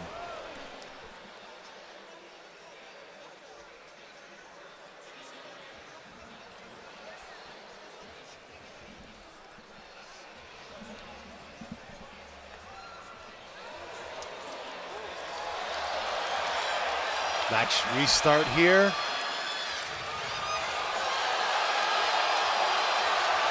Diniz, and you know, inside close guard, Diniz, I like to say he cooks his opponents. You know, he knows how to control them. It forces them, but he's stuck in an armbar here. Wonder if we could see something similar to what we saw Craig Jones earlier. Yeah, you could see that Diniz was using the right tactic, is pushing his arm deeper in, and I think that's probably what went wrong with Jean Costa earlier, is he tried to pull his arm out of Udagatame. You got to push it in first, turn your thumb up, and then you can pull it out, and that's exactly what he did. He made sure his thumb was facing the ceiling as he removed his arm. Like stood up to separate the closed guard, classic Marcelo Garcia strategy there, but gets sucked back right into the half guard. Man, Mateus is looking sharp. Yeah, he's looking fast. He is. He's looking good. And he's very good here, especially when he gets into this position. He slowly creeps over the knee. And yep.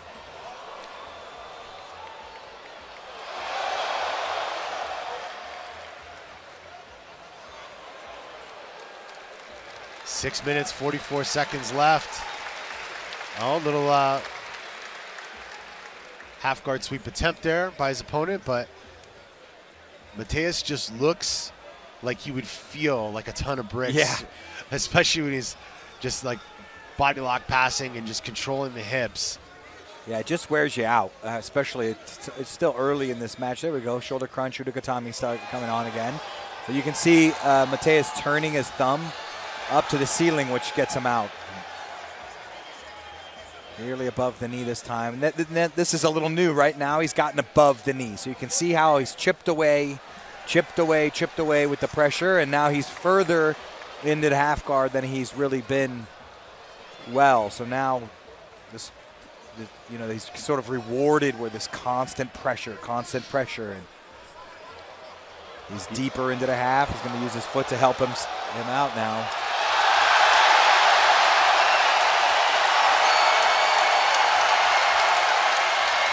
Mateus Diniz continuing to progress from the top. 5 minutes and 30 seconds left. And it's, you know, what just happened there is exactly what Mateus does. He puts enough pressure on you. He forces you, or forces his opponent, to get desperate and try to bridge, and that's where he capitalizes. Almost had a back attack there. Mateus Diniz now back inside the card, but you expect to see a lot more of that strategy. That's right, and you know, it wears his opponent out. It's yeah. Like, Frias is a little, you can see him breathing those big puffs of, you know, it's wearing him down. Now he's in the half guard again, so now you can see it's just chipping away, all this pressure. Every time he gets back to these positions, it's going to get harder and harder and harder. That's what he does so well. So less than 5 minutes to go in this match, which means the points are on, and this is a prime position for Mateus to start scoring in this match.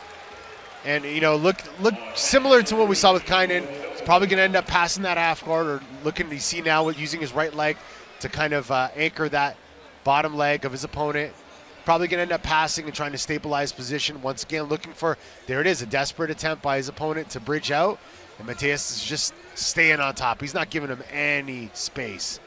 He really isn't. He's got his head up the middle. Again, back to that head arm. He's able to get to half guard even easier this time. So staying in very good control. Even though he's getting pushed out, he's resetting faster and faster here. Watch the Kimura. Frias has that wrist tie. You can use that wrist tie, not only go to Kimura, but just stiff arm that and get your hips out and bring your knee up the middle. Mateus trying to pull his arm out. He may have the Kimura lock. Sometimes when you try to pull your arm out of there, it makes it a little bit worse. So he used that Kimura to clear himself out. Back to the feet here. We saw Mateus with the nice single leg earlier on. Be interesting to see if he uses that same technique to score here. With 3 minutes and 20 seconds left in the match, you see Marcelo Garcia, the legend himself, in the corner of Mateus Diniz, the Hall of Famer and one of the greatest ADCC competitors of all time is Marcelo Garcia.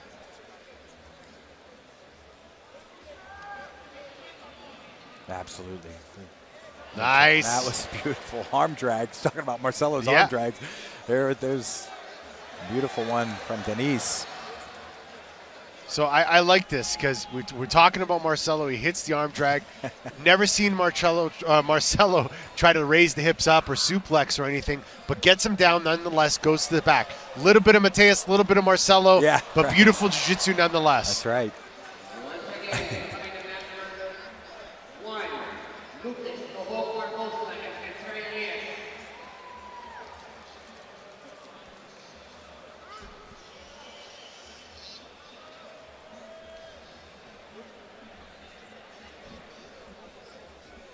2 minutes, 20 seconds left in this match.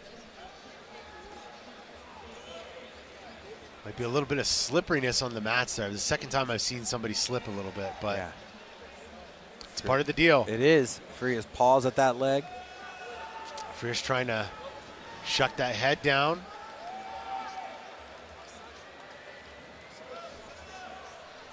Mateus Diniz actually from the same town in Brazil as Marcelo Garcia.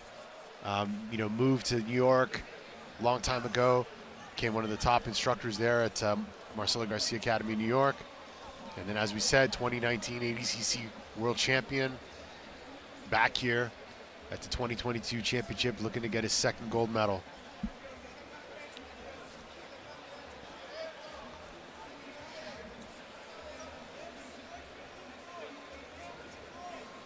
Minute and 24 seconds left. Mateus, you know, again, he's picking his shots. He's not getting overzealous. He's an incredible tactician, and he knows how to force his opponents to get desperate and make mistakes. Nice shuck by Mateus, looking to get back position there. Yeah. Now, the one thing about ADCC scoring that is integral, especially in what we're seeing now, is even though there's no points and obviously there's no advantages in ADCC, as we were at the clinic the other day, it's who is initiating the majority of attacks. So far, it's been all Mateus Diniz, but now his opponent is turning things up, got a single leg of his own. We'll see who finishes this. Mateus able to disconnect. Yeah, used that Uchimata well for defense and cleared him out. 30 seconds left. There it is.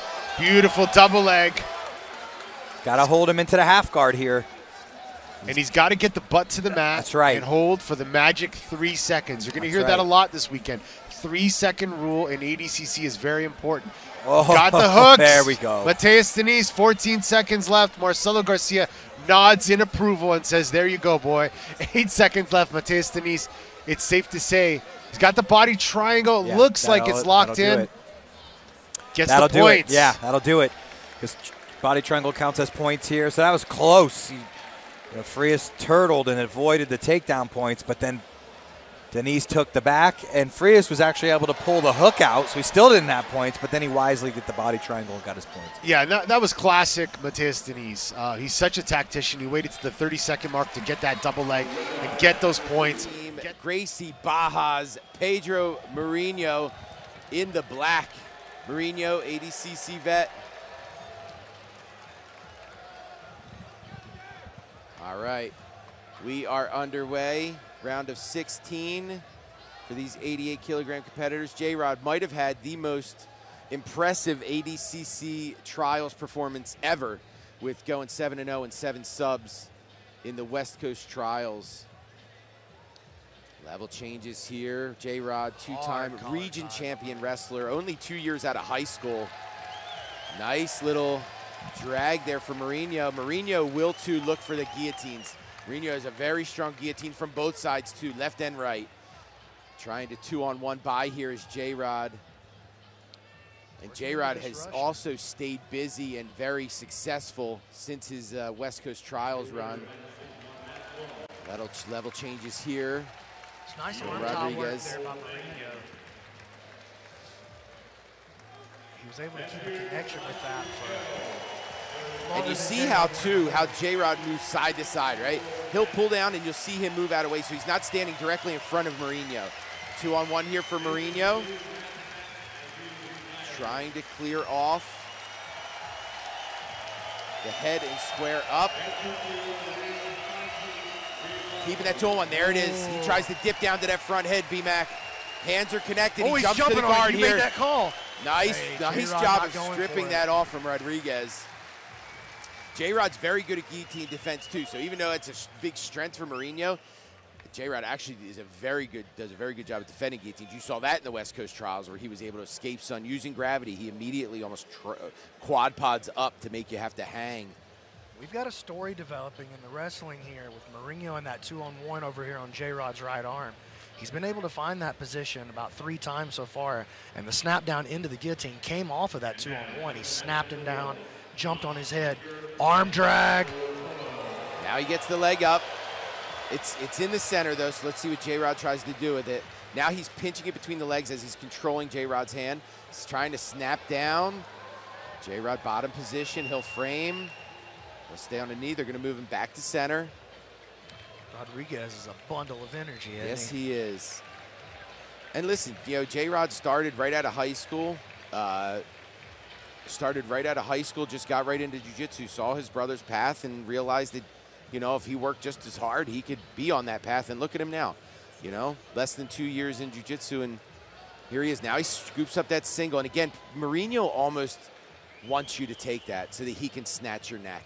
There's that 2-on-1 again you were talking about, B-Mac. He's got a great connection. Look at the way he sticks his chest on the back of the tricep there. Deep into the armpit there with his left arm. Oh, J-Rod turns into a body lock. Back. Now listen, if there is some dangerous positions. And they are going to keep fighting all the way let's through see where they're going to reset. Now here's the deal. When you're going out of bounds, where the ref says stop is where he is going to call it from. So if you keep going, he'll just restart you neutral. Now J-Rod's ability to finish from the back for a guy with less than 2 years of jiu-jitsu is uncanny. His ability, he has a great knowledge of hand fighting. There you see that snap down to front head again. And listen, man, J-Rod's got a tendency to reach those arms around the body, and that's going to feed that arm-in guillotine of Mourinho. Snatches that single again. Mourinho. There it is again. This one's deep. Chin to chin to chest compression. J-Rod pushes out. He's going to stay around. Look at body lock. J-Rod gets over, so single butterfly. All right, so this is where J-Rod wanted to be. Now you see good framing from bottom from Mourinho, trying to move the head out of position. Now look at J-Rod's head. Look how he's trying to put it back to center. That's discipline. That's discipline from a kid, understanding that for this to work, he needs his head in a specific position. Now Mourinho doing a good job of pushing his head out of position to get that leg free. Very nice work from both these guys. And Mourinho right back to the feet. I can't see either of these guys accepting bottom. Now, I will say this. J-Rod, because of how he's had to learn jiu-jitsu, right? He doesn't have a traditional guard. But something that's a niche thing that he's very good at is buggy chokes. And the thing is when somebody, you know, shoots in or comes in, you're not really ready for the first person's reaction to be a buggy choke. Dude, definitely Right? not. Like, definitely but you not. better be in 2022, Jay. Yes, sir. We've seen it happen at the very high levels. Yeah. Very high levels. They actually had, you know, before or after East Coast trials, they actually had to change the buggy choke. You weren't allowed to slam because it felt like it was a submission. That changed. Now it's considered a submission. You are able to slam in a buggy choke. It's Buggy choke as definitely long a as it's submission. locked up. It's definitely a submission. So that's one thing, too, in ADCC. The only thing you can slam, other than mat returns are fine. But the only way you're allowed to slam is if you are in danger of a submission. So not even a trap triangle. Like, it's got to be locked on and you're in danger of being finished. Yeah, I think about one of the great slams in ADCC history, Gio Martinez and Jeff Glover wow. back in the and day. well-timed. That was wild. Well-timed. And we're about to hit the points period here. This match has been action-packed. 3 seconds to points. Yo, and both these guys got gas tanks. All right, now J-Rod pushing forward with the inside tie here. Mourinho seems fine on the outside. Let's see if Mourinho baits that lead leg still, because there's a lot more to lose here now, right? Yeah, absolutely. That head pops out and J-Rod holds him down. Now that's 2. Now he's in on the single. Quickly in on the single. Tries and to a nice work. J-Rod's going to fight back to his feet. Accepts the guard a little bit. There was no control there. I can't see him getting the 2. Yeah. Nice attempt. No and again, takedown. that's a great initiation by Mourinho. But I don't believe he'll get to score the 2 on that. Just not enough control. And here's the thing. It doesn't have to be flat on his back. He just has to be seated on his butter hips. That's right. That's it. But it has to be seated butter hips and you're facing chest to chest. Can't be off on the side. Has to be chest to chest control. Mourinho, heavy type immediately. And I don't think either of these two could care less about heavy snaps. Yeah, I think that's why they came. They're just nice dudes. That's why I apologize. Now he's in on the single. Here's J-Rod. Nice job of Mourinho. Answers right back with trying to pick that leg up. Mourinho looks very comfortable, doesn't he? Yeah, and like I said, both these guys got gas tanks. Here's that This could be a 2-on-1. 30-minute match. Oh, into this Zangief grip. Yep. Now, good job of J-Rod of being able to split it off, like push it, you know, extend it so it wasn't in that figure 4 type grip. Again, winner of this will take on Wagner Rocha. Jay Regalbuto here with BMAC ADCC 2022 here at the Thomas & Mack Center. There it is again. The grip. But again, J-Rod does a good job of immediately lengthening his arm. Tried to get that underhook there. J-Rod continuously. Oh, there it is. There's back exposure. Big move by J-Rod. All right, so you see him trying to work up the body. Mourinho trying to move to top. Oh, wow, and he's able to move up. Now, here's the thing. Because of the position they were in and they were back to chest for a specific amount of time, I don't believe that they're going to give Mourinho any kind of points for this because he was back to chest and turned facing. Trying to cut that knee through here. Like I said, J-Rod, look for him to either wrestle up or look for opportunities for buggy. Mourinho, well aware. You know what I mean? Well aware. He sets that buggy up right here from this knee shield. He'll set it up from half guard. He's finished close guard buggy chokes in matches. So he's, you know, they're trying to, you know, let that buggy game evolve. Here's the pass. Almost passed here. There it is. There's the. You made the call there's on the it. Buggy. Oh my! All right, so this is a position where J-Rod has been. He'll use it to sweep too, but him keeping that knee inside. Him keeping that knee inside. All right, Abe Mourinho able to split and get some room. 2 minutes to go here. Bottom position. Good reset by the referee. B team's Jacob Rodriguez, Gracie Baja's Pedro Mourinho. Top position, nothing here.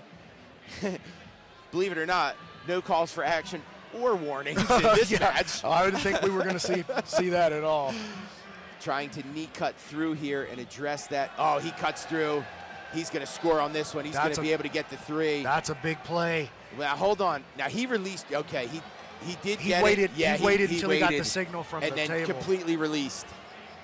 Now he wants J-Rod to have to play to win that 3 points back.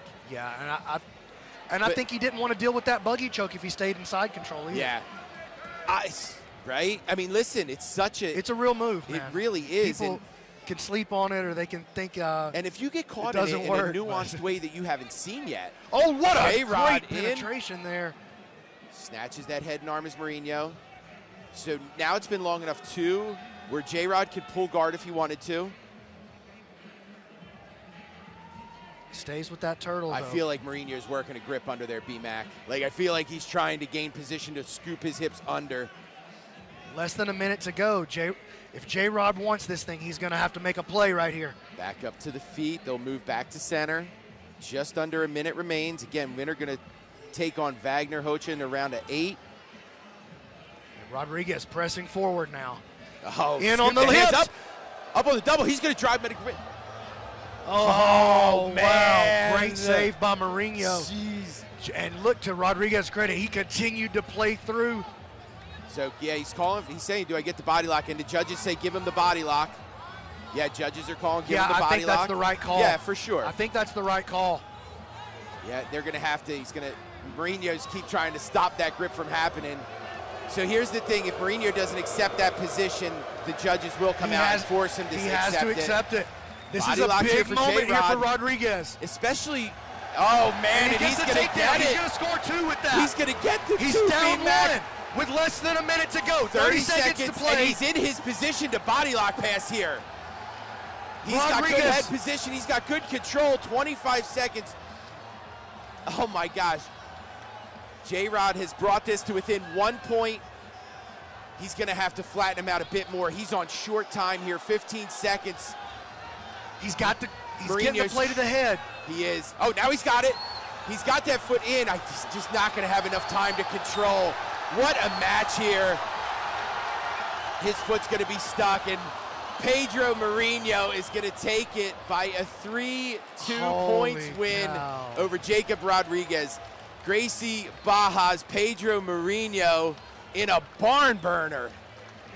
Gonna take it over Jacob Rodriguez. Yo, here's the deal. J-Rod started under me. I got to show the kid a ton of love. He started jiu-jitsu less than 2 years ago, won the West Coast Trials in the most impressive fashion ever, and just put on an amazing match with somebody. My friend B-Mac, welcome back. Oh, man. Owen O'Flanagan, he's been on a tear, man. Big win over Jean-J Ribeiro. Fowler with a big win over Alexander De Jesus. Owen O'Flanagan, very good leg locker. But he sets things up off it too, B-Mac. He's good at setting up triangles off of it, off his leg attack. Now here's the thing, Mason Fowler, really hard to put out. Really hard to sub. Really hard to handle just coming forward. And he's a risk taker too. He's not scared to try a flying triangle or flying armbar to jump on your head and pull to his guard. Flanagan seated. Squared off here. Standing position for Fowler. Trying to pin his left knee on top of a Flanagan's bottom leg. Winner will face Giancarlo Bodani, who just took out last year's champ, Mateus Diniz. Yeah, I was just sitting over at that mat to see that match. That was fantastic. Triangle choke got him at the end, it looked like. Flanagan trying to get a little bit of connection to the bottom of the leg here, to the foot or the ankle, so that he can start some type of entry here. Fowler, and fighting, pushing, mercy grips here. He'll make it down to both knees. Flanagan immediately started to try to put that secondary. Now he tries to snag that leg. Try to throw to the inside. Fowler will square himself back off to center. That was a quick knee cut attempt by Mason Fowler. Just saw an opportunity and took a shot at that. Not able to pull it off, though. Favoring off to the right hip now is O'Flanagan. Look at that. Oh, he wants this foot so bad. That look on Mason's face when he came up, like, how dare you touch my leg? All right, Owen uses the 2-on-1 to pull forward. Scoots himself back out. I mean, Flanagan's dangerous, man, and like a finisher too. He's constantly on the attack, constantly moving his opponent, checking his base, seeing if he can create some opportunities to get underneath and attack those legs particularly. Trying to feed to that false reap, but Fowler does a good job of framing his body in a way that Flanagan just couldn't get his foot in. Nice little. All right, so he's going to get called for that.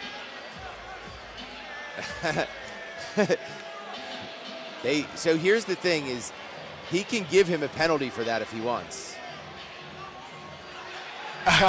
He's giving him a funny look, but no penalty. Yeah, because if he decided to, and I mean, should he have kicked him? No, I think it was more reactionary though.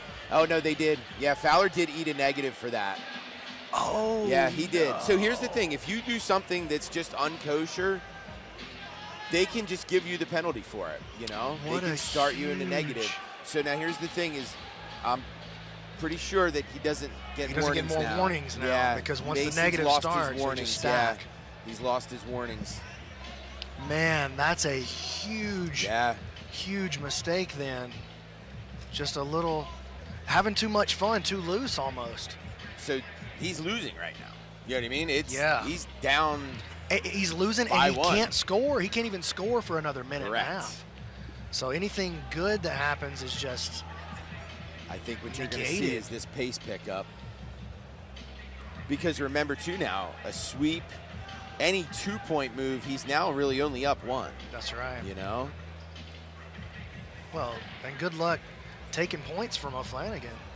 I mean, he just beats Sean shit, dude. Yeah. You know what I mean? It's not like you're just walking out here and taking points because your name is Mason Fowler. He's going to have to earn these things. And you could tell just by the way he's moving that he's addressing that negative already.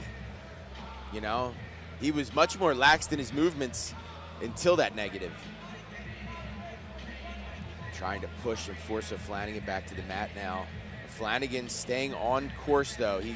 He's dead set on trying to at least tie the leg up. He hasn't even gotten to an ashi or any type of look at that. Yeah, foul. And good job of getting that knee inside the shoulder. And this is why we were talking about when passing, having to move to north-south. You know what I mean? Like, these guys just have too much dexterity to get that knee inside the shoulder line. You have to literally bury your shoulders to their hips. Head on one side, your hips on the other side of the shoulder. Or you got to pass with that body lock. Have to, and stay there, hold that, circle back and shelf the legs. 5 seconds to points, Jay. This is a big moment for Fowler right here. It is. Trying to dig in, the points have started, trying to dig in to a position where he can grab the body and lock his hands. And a lot of times too, B-Mac, you get situations where usually your leg lockers can be kind of one-dimensional, right? But Flanagan's not like that, and he's been able to sit him now with this false reap. Now we got one. So he's been down long enough where even if a Flanagan came up, there's not going to be any points. But he will remain top position. Stuffing that false reap. So, but what I was saying is, like, Flanagan's, he's not, while he's very good at leg locks. Look at this, Fowler trying on his own. Yes. Oh, man. Fowler ripping hard on a heel hook. Both guys ripping a heel hook. Yeah, he's slipping. Oh, Fowler's in some trouble. A tap. He's going to get the tap. Oh, and O'Flanagan. Mason Fowler dropped back on the heel on the outside. He barely had any of O'Flanagan's heel. O'Flanagan uses the opportunity to counter with his own outside heel. Wow. Owen O'Flanagan moves on to day 2. Your European Trials champion is going to move on to face Giancarlo Bodani in the semifinals. Mason Fowler is so upset. Yo, and you want to know what? Dude, so...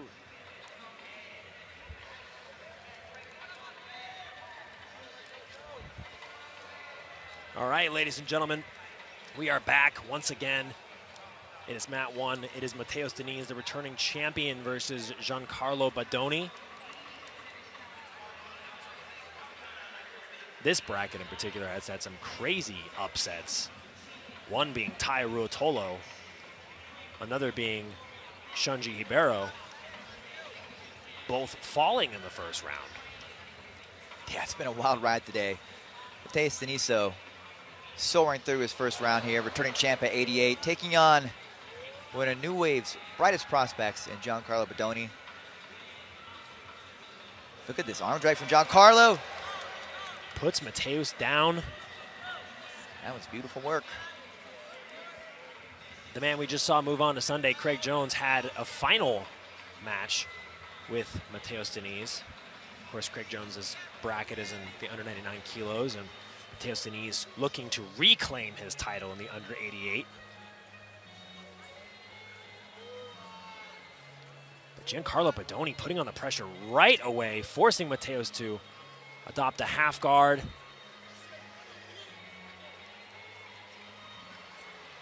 And these two are putting up quite an active pace for it not even being score time yet.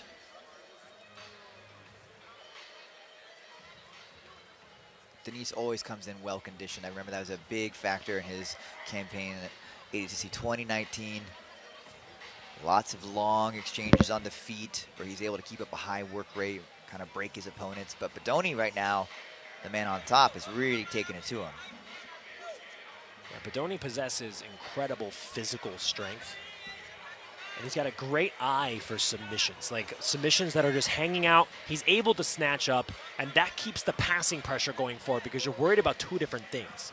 Multitasking as a guard player is something you have to do, but when you're multitasking between defending a pass and defending a submission, you're forced to make some choices that might give up one or the other.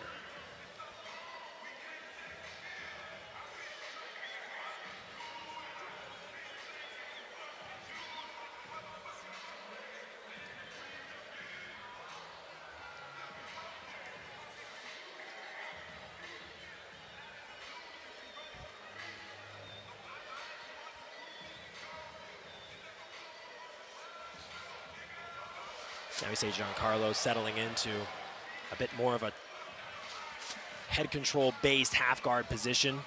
Oh, Mateus is flat on the map, but great use of frames there, and bridging out of danger until Giancarlo just flows with the position.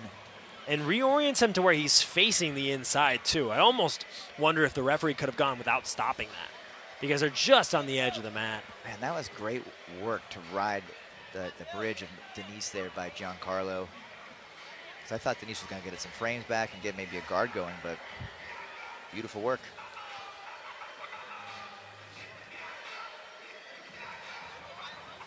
You know, a saving grace here, at least at this exact moment in the match, is Deniz does have 2 minutes until points come into effect.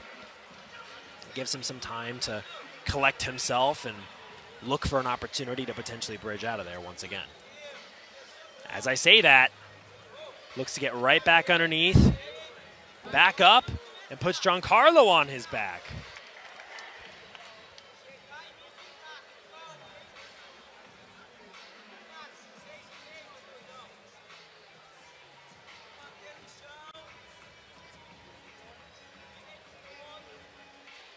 Mateus with a good grip over that ankle. You saw Giancarlo try to extract his foot to no avail. And a big foot sweep over the top. Beautiful. My goodness. And that's one thing that's very impressive about Giancarlo Bodoni is he's able to flow with positions. And I think he has excellent foresight as to how what seems to us like a scramble might go. And he throws great attacks off of a bit of the response of his opponent. Yeah, I mean, if you look back at that, there was not a lot of strength behind that. It's just beautiful use of off-balancing of his opponent there, Mateus Deniz, and putting his foot where Mateus wanted his to go and flew over the top. Beautiful work. Now in a great position here to start passing. Let's got the body lock going. In the corner of Giancarlo Bodoni is Gordon Ryan, and in the corner of Mateus Deniz, Marcelo Garcia.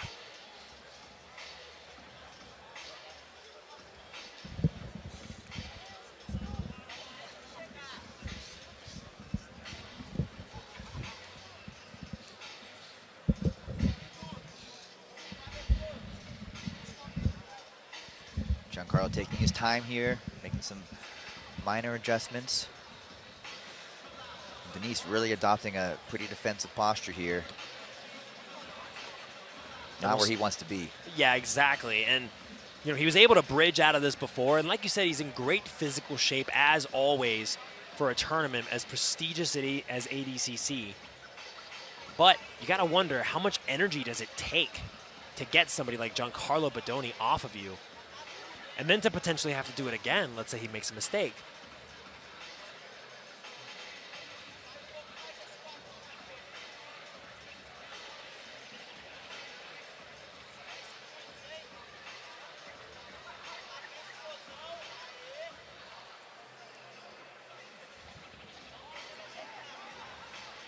Giancarlo tightening up that head control on the side of Mateus Diniz, and now that points are in effect with 4 minutes and 50 seconds left to go in this match. Looks like Diniz is really trying to elevate and force potentially a deep half guard situation, which Giancarlo responds by sitting his hips back, and there it is.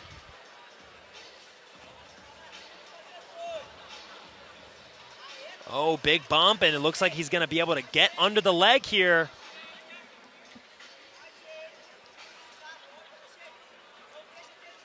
You can see the struggle on Mateus Diniz's face.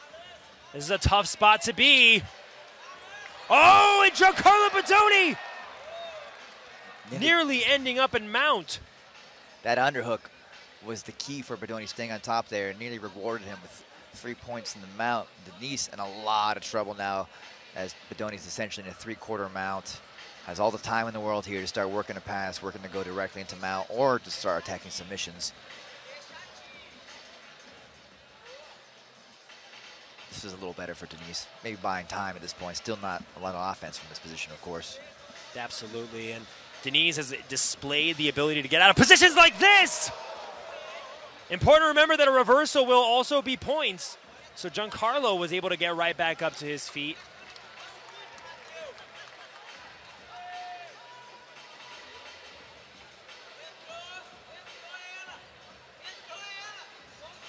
Looking for an arm drag sweep.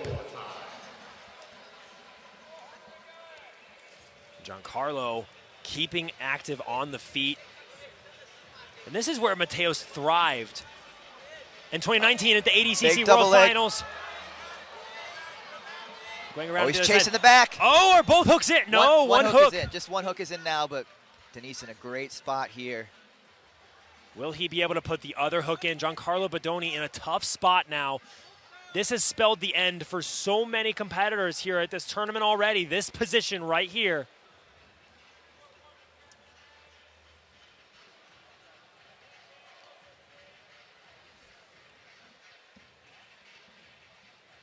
A very tough spot to be for Giancarlo Bodoni, but a great job of fixing his hips and getting back in a body lock position. Mateus Diniz arguing with the ref, saying that he stopped.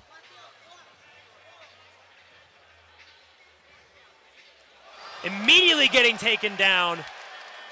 Definitely pleading with the ref, saying that he stopped when the action was called to stop. And that's going to be 4 points for Giancarlo Bodoni. Off of a very confusing position, too. You see Mateus Diniz seems a little discouraged now. Yeah, that's unfortunate, really, because it was such a competitive match, and you got to keep scrapping at ADCC until you're physically told to stop. I mean, but puts his hands on you. And it's hard to tell what even the real issue was, you know, like here on the edge, all we thought was that it was going to go off of the mat, and it did a little bit. Giancarlo now chasing the back, maybe looking for a sub. Mateus Diniz doing everything he can to try to stay in this match, but it is just very difficult. Giancarlo Bodoni is now riding some serious momentum.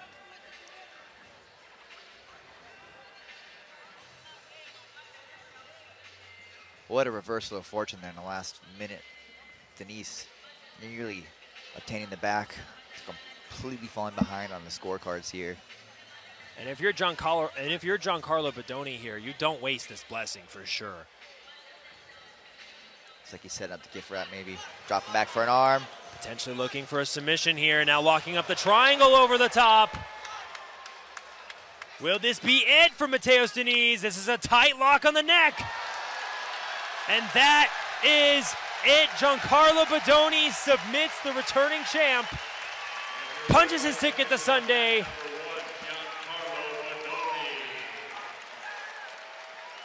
And New Wave's Giancarlo Bodoni will now find himself here in this arena.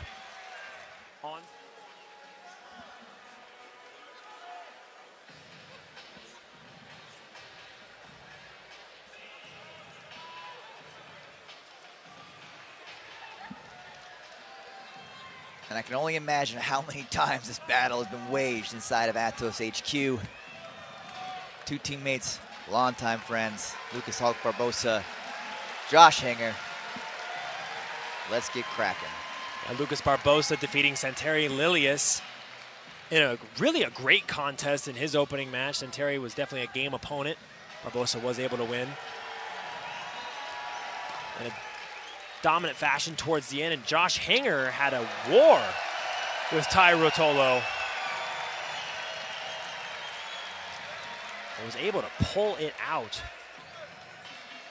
Now we'll see how these two, really two examples of brute strength. And finesse. And finesse, absolutely. And that's not without saying. Probably the biggest jiu-jitsu insult you can get is, man, you're really strong. Both of these guys are strong and incredibly talented and technical.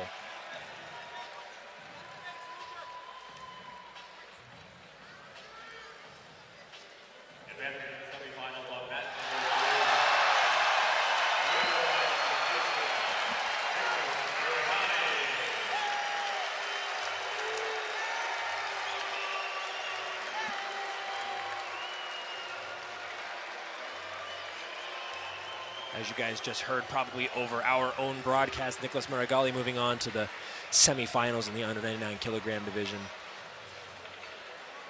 And as you said before, Chase, the Atos competitors, something they really like to do is this double arm grip over the head. We're seeing it go both ways right now.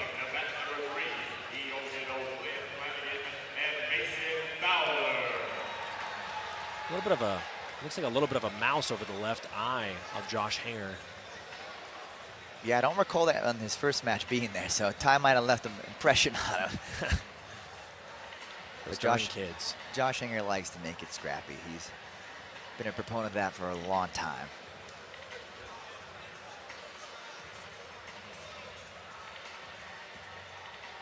And we get to see an interesting thing here too, Chase, because when your teammates, and of course the ADCC, a staged fight would yield an immediate disqualification from both competitors. When you see a fight like this between two teammates, you're seeing the most technical two people can get towards each other because you know the game plan. The strategy has to be so intricate between these two based on how much time they've probably spent together in the training room.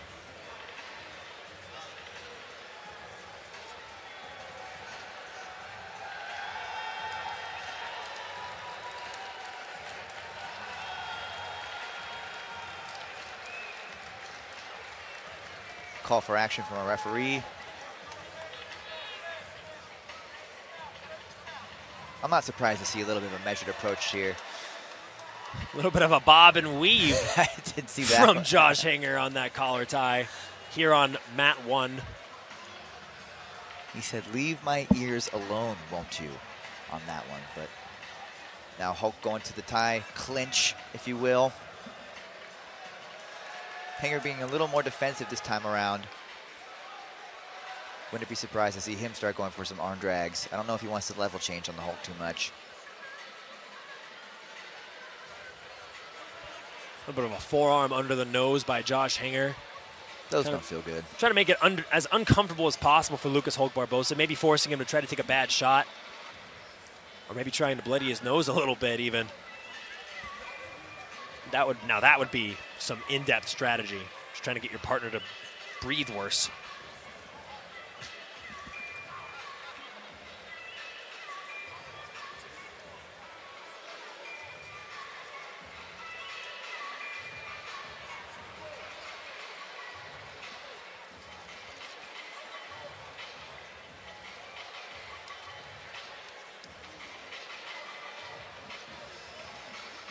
A little bit of a break in the action, and we're right back to it. 50 seconds away from points coming into effect. No real tangible offense from either of these guys just yet.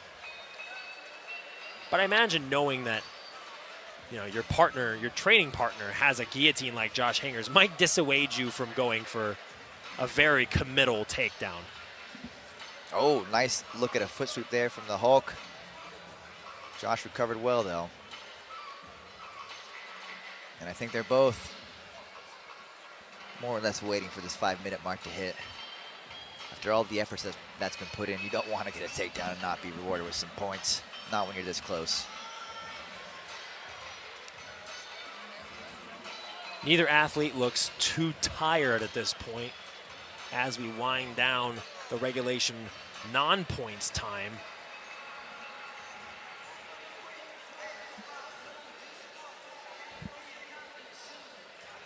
Over on mat 3, you're looking at Mason Fowler versus Owen O'Flanagan.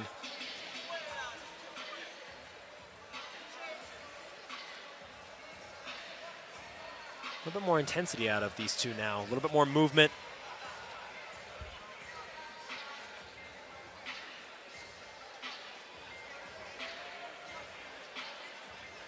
Oh, interlocking the fingers over the back of Hanger's head and looking for a guillotine of his own.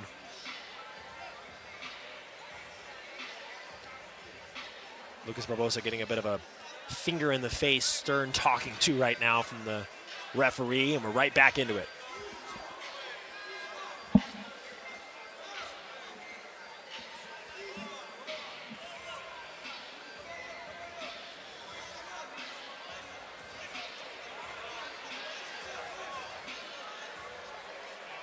Oh, big single leg attempt here. So far, Hulk has been able to avoid the chin strap or guillotine attempt from Josh. Josh is hunting for it now, but too late. Seemingly getting Josh Hanger down to the ground for at least the time being. But Josh has kind of almost made his way to the turtle.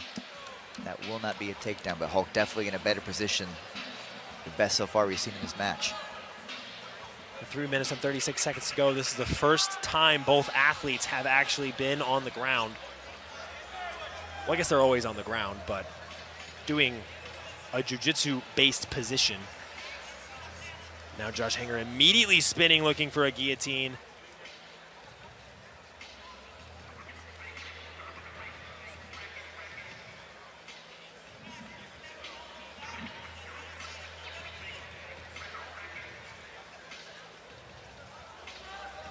Hulk really putting on the pressure here from top.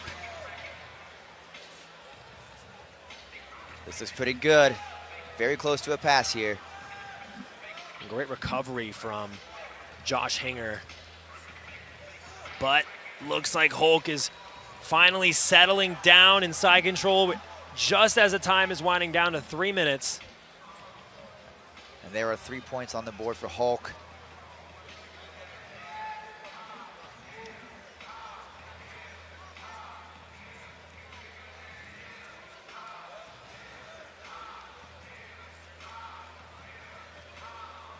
Lucas continuing to squeeze with that body lock. So from the body lock in this position, Chase, what are some of the options that Josh Hanger has? Well, Hulk is hoping he turns away from him. Frame's a little too hard, tries to escape away, and Hulk chases the back. Or you can just play it safe, but if you're down on points, what are you going to do? It's a hard position to escape from, but most of the time, the top player would hope that you turn away at some point. At least that would be my take, Jake. And you know what? I agree. I think that the tough part is understanding that in ADCC, turtle position is such a big deal. You're down by 6 points. With 2 minutes left, you almost wonder, is it worth it for me to give up my back at this point? Or is it safer for me to potentially stay here for the next 2 minutes? The scoreboard has been adjusted at actually 5-0 now.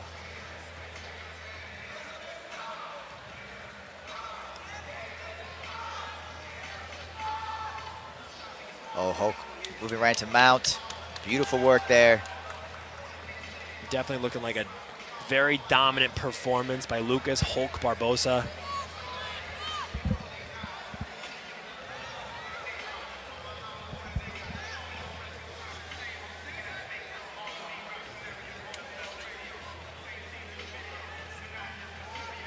He may be looking to isolate a head and arm choke here.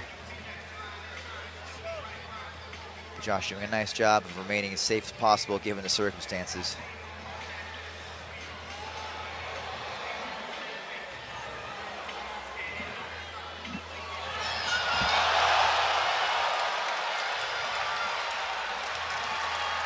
Over on mat 3, you just saw another upset. Owen Flanagan just submitted Mason Fowler. That is a very big deal. And as we turn our sights back to the waning moments of this side of the 88-kilogram division, Lucas Hulk Barbosa is seeming to remain patient and ride out this victory.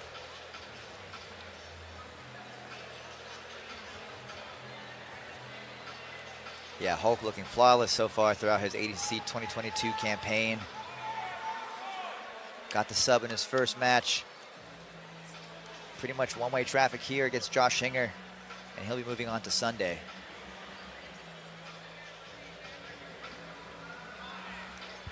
Coming to match 3, Wagner Rocha and Pedro Marino. Lucas Barbosa is moving on to Sunday. He did receive 2 minus points. Left side of that bracket, like you said, Flanagan and Bodani. Who would have thought? No, nobody. I'll tell you who would have thought, Bodani and O'Flanagan. I was gonna say, only 2 guys. All right, Wagner in the black and white. Pedro in the Gracie Baja shorts. Pedro does have a win over Wagner. Both great tacticians. Wagner, former silver medal, silver medalist, bronze medalist. Tons of experience, multiple-time trials winner, at least 3 times. Tons of experience in this rule set. Pedro Marino, one of the best up-and-coming grapplers on planet Earth. Doesn't really get shaken by much. Amazing guillotines from both sides. Wagner's checking him, getting heavy on his head, and he's talking to him already. He can sense that Pedro doesn't like it. Yeah, and you see it, we're seeing that tie clinch again, right? Where we're pulling down on the head, pulling down on the head. Look at that, just a quick headbutt. Right, Pedro Wagner doesn't like leads it. with the head. Circling to the outside here, Pedro on the little level change.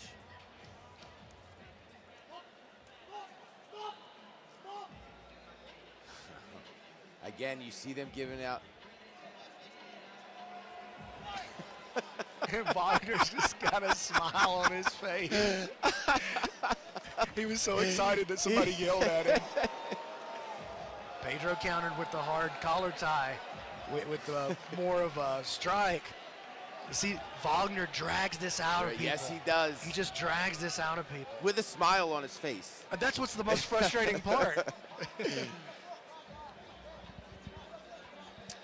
To me, that's what's so impressive about the performance that JT Torres had in 2019. Yeah, yep. Is that Wagner just constantly, he tried to pull JT into this game right here, as he's doing to Pedro right now. He's dragging him into it.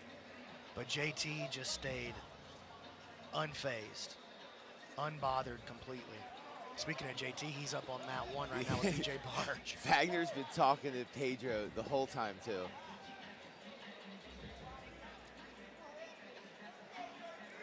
Wagner circling. And listen, even though Wagner's been doing ADCC since like 2010, 2011, whatever it was when he started doing ADCCs, dude, he hangs with these young guys. He doesn't just hang with them. Yeah, he's beating them. He's winning. I mean, he just put away, not put away, but beat on a decision Isaac Michel. And what sounded like it was probably the most exciting match of the day while it was happening over there. Marino still holding to the outside here. He had a couple nice level changes where he was able to just pick that leg up.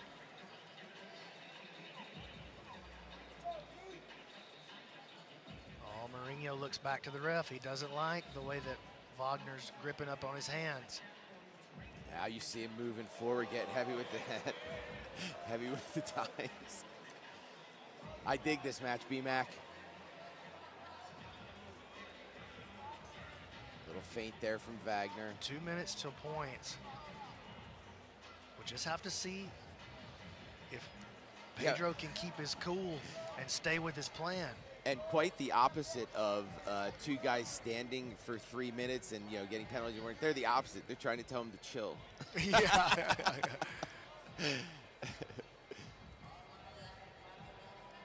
Such tough competitors. Head to head here. Nice little snap down there from Mourinho trying to address. Oh man, and a nice little foot sweep attempt. I'll tell you, for the most part, all the action stayed on the mats too today. Oh yeah, we've had a couple of just a couple, right? Ins. There he is with that tie clinch again, pulling down. Again, we were saying, man, it's just exhausting to have to constantly, because if you don't address, trying to posture back up, you're going to get drilled to the mat. Exactly. So you have to do it. And then as soon as you overcommit to that, he's in on a single. Yep. Or The blast level changes as soon as you posture up. And I feel like Wagner wanted to do this for 5 minutes. Nice again by Pedro. And Wagner saying, like, man, this is fun. Okay. Circling back to center.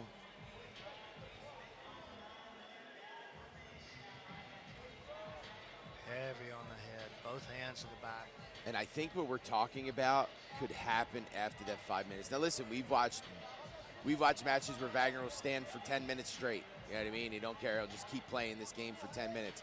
I have a feeling that once that 5 minutes hits, now you're going to start to see, there you go, we're just before, you're going to start to see the level changes and drive forward. Well, this game doesn't intimidate Wagner. No. This is not off the game plan for him. Yeah. Yo, and here's the thing too, like Mourinho is a guillotine machine. Yeah. So, Wagner has to have that in his head too, that I got to watch this shot because an ill-placed head can get snatched up very quickly by Mourinho.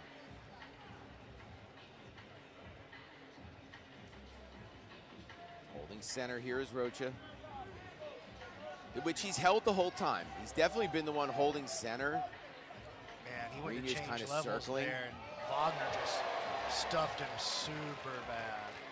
Just checked him, framed him out. Level change here from Mourinho.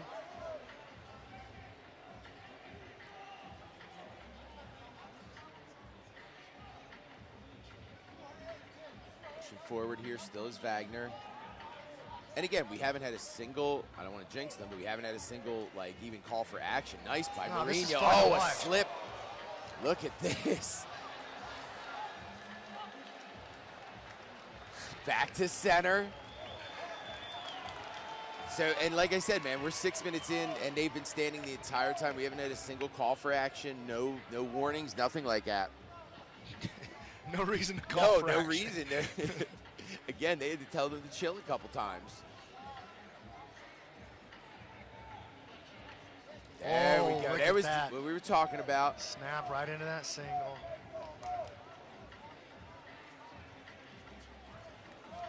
He answers back again as Pedro. I like how Pedro's reaching for the single, then snapping snapping the head a couple times, then back up.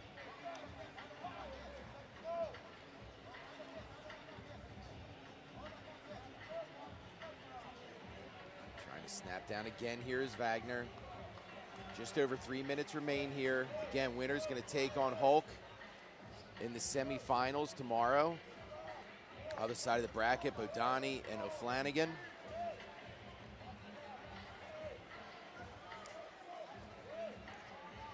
They're literally just trying to throw him from that collar tie. Yeah, just anything he can do to try to assert his dominance. Wagner holding the hand strong, reaches in for the underhook. Both these guys are a sweaty mess now, so holding each other down is going to be so difficult. Dude, these dudes would be hard to hold down if they were wearing sandpaper, let alone sweaty in shorts. Pedro leading with that right foot. I saw him kind of stick it out there. There it was. There's that guillotine. Now listen. Oh, he's going to finish it off the mat. Yeah, and they're not going to stop this until his head is out. And even when his head is out, oh man, this is tight. They have to let it keep going because Wagner started this. If Wagner holds this position for 3 seconds and good awareness of the rules, keep letting it go, they're going to let it go because they're going to let Wagner score. And Wagner, no, Pedro grabs the head. Wagner, the head, he dives down on it again. They have to let it keep going. It's too into a position to stop it. Oh, they're going to bring it back in. I don't know if his head popped out. But here's the thing, are they giving him 2? Let's see where they place them. All right, because of the guillotine, no points can be stored. They're going to start him back from the feet. Oh my gosh. Whoa. What an exchange. Now listen, as crazy as that looked for Mourinho with the guillotine, know that none of that happens unless Wagner shoots. So for everything you saw in that, Wagner is the one that comes out on top of that exchange, because he initiated the action that started everything and still ended up on top in the end.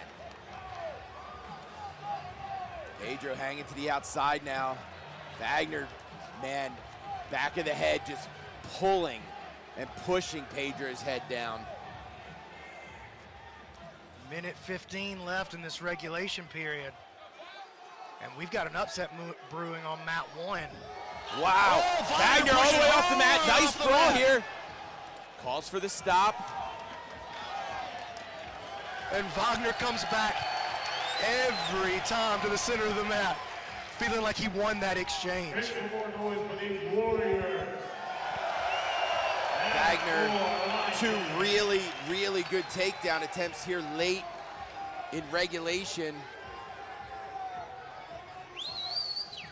Pushing Pedro, and I'll tell you, that's one thing that has been happening is Wagner's constantly been pushing Pedro to where he has to move backwards or circle. You know, and that's something that judges are looking at.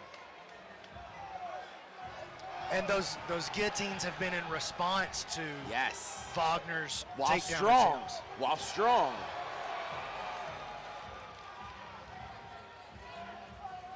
None of that happens unless Wagner is initiating.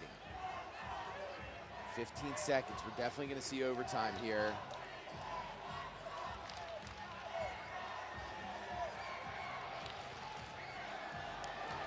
We're going to see overtime here for sure. All right. Now, you see how hard it is to hold these 2 down. So I got to feel like going 5 minutes and these guys scoring is going to be really, really just nearly difficult. impossible. This is Wagner's world, though. This is exactly the way he likes things to shake out. Pedro, little level change. Oh, yeah. I mean, Wagner, if I'm Wagner, I'm not stopping. I'm moving forward. Yeah. I'm not, unless the ref is in front of me, I'm moving forward.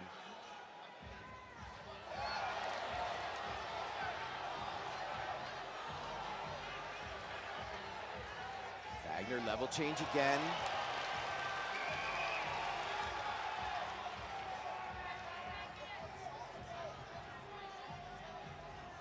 Snapping from the tie, Pedro. So I mean, listen, Pedro has had some shots, but he's never gotten to Wagner's leg where he started pushing him backwards.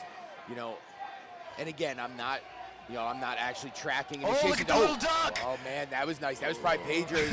Now listen, Pedro's had some nice foot sweep attempts and nice guillotines off the shots from Wagner.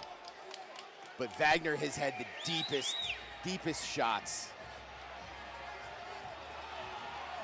And it does look like there's going to be an upset on mat 1. It looks like PJ Barch will take out 2-time champion JT Torres. There he is again. Wagner drives through.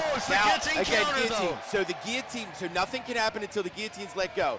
Mourinho has good angle on this. Let's go. Mourinho uses that to try to come back up, and they're going to push them back to center.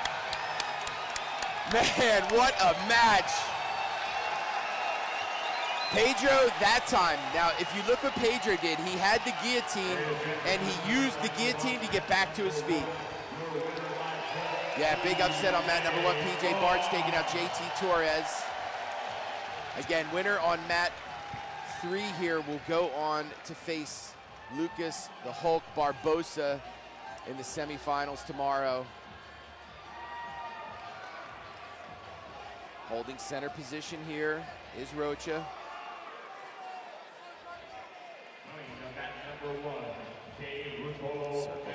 center. Mercy grips. Tries the snap down again here. There's Wagner. Inside foot sweep. In my opinion, B-Mac, I feel like Wagner has done enough so far if this goes 0-0. And it just feels like Wagner's match, doesn't it? Yeah, doesn't it feel like it's going exactly For the way that Wagner dreams about? He sure smiled the whole time. Stepping forward, constantly wearing on the head of Mourinho. Mourinho, even just the little bit of body language we get from Mourinho right there. And listen, Mourinho's usually the one putting the pressure on everybody. Absolutely.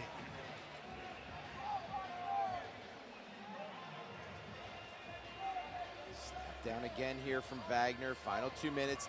Now again, we haven't had any warnings or anything like that. Even calls for action. Now you see Wagner trying to place that hand high up on the chest, let it slip to the throat. I dig, just man. An accident, man. It's an accident. I was trying to hit him in the chest. Now you see Pedro answer back with it. And Wagner smiles. Dude, I love it. I love it, man. Trying to snap down again. Yeah, this was one of the most entertaining 0-0 matches I've ever seen. Minute and a half to go. I think Mourinho's got to start stepping into this space, pushing the pace here. He's going to have to create some kind of arm drag or snap down, something sudden that's going to give him an opportunity to maybe get on the leg with a single. And I mean, again, trying for either one of these guys to hold the other one down right now, I mean, just going to be so difficult. Level change for Mourinho. Wagner sprawls. Under a minute. Tie clinch as he circles again. Here is Rocha. Nice. Oh. This time he gets that single up here. You see him trying to, he's going to try to shelf this to the outside, I feel. This counter Kimura, you know Wagner's specialty. Wagner's going to turn that knee down and try to peel that leg out, I bet. Mourinho continuing, lifting that leg up high. Oh, man, he took a swing, and look at that, immediately pushed him backwards. But I'll tell you, that was a very nice attempt for Mourinho. And a significant attempt as well. All right, this is going to go to a judge. There's zero chance these guys could score in 10 seconds and hold each other down. All right. All right. Wagner Rocha, Pedro Mourinho take it to the judge's decision. And that was a quick one. That was a quick walk back. I got to think Wagner's going to walk away.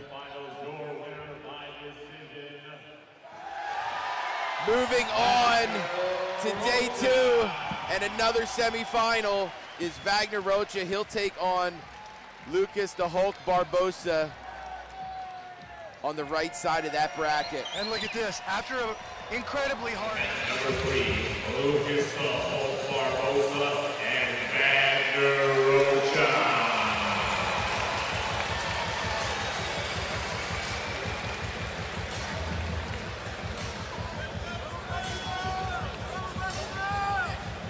As we get set to introduce our 88-kilogram competitors on this mat, Owen O'Flanagan and Giancarlo Bodoni chase. It just occurred to me, we're going to see a rematch between Rafael Lovato Jr. and Nicholas Metagali for the 3rd place match here at ADCC.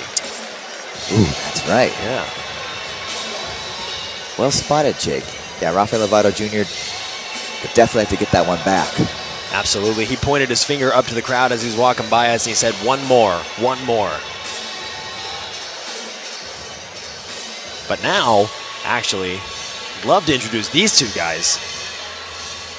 Giancarlo Bodoni of New Age Jiu-Jitsu and the breakout star of the 88-kilogram division, Owen O'Flanagan, taking out Shanji Ribeiro and Mason Fowler, both by a very comfortable margin.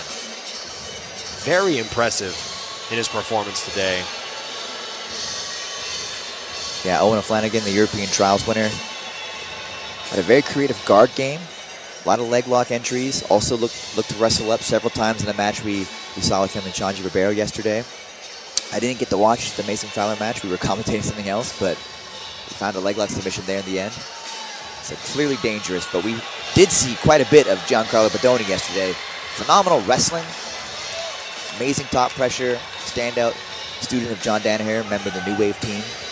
He is wearing the black rash guard and shorts. Owen O'Flanagan in the spats and black rash guard. And we're about to get going. Let's jump in. Winner of this will face the winner of Lucas Barbosa and Wagner Rocha, immediately pulling guard as Owen O'Flanagan, something we saw him do all day yesterday. And this is what we're talking about, Chase. 2 hands on the leg, throwing a reap over the top. It's just very creative entries into different leg entanglement situations. Something I'm sure the team down at New Wave. I'm going for a false reap here. Inverting over, exposing a little bit of the heel. But Bodoni is at the right place, the right team to really know his way around some leg locks. Giancarlo trying to cycle his left foot to get his whole body in between the legs of Owen O'Flanagan. Right now he's only got his right leg is compromised by a right hook.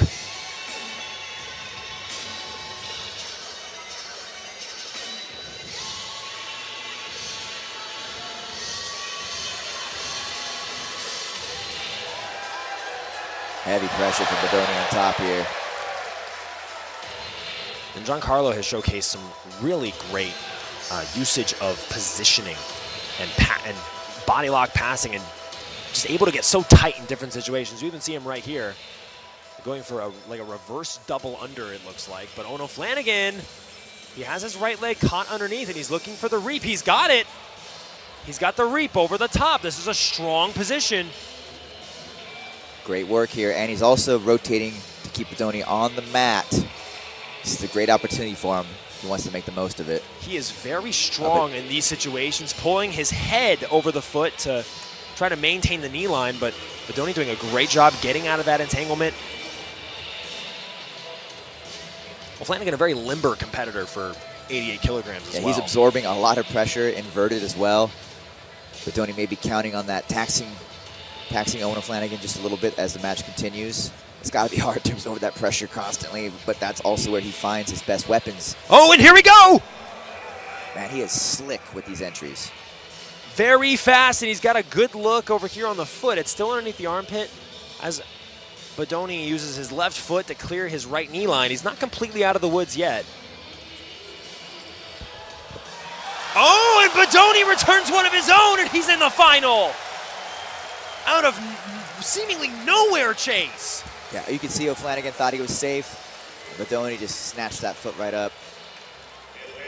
My goodness. Would love to see a replay of that finish there.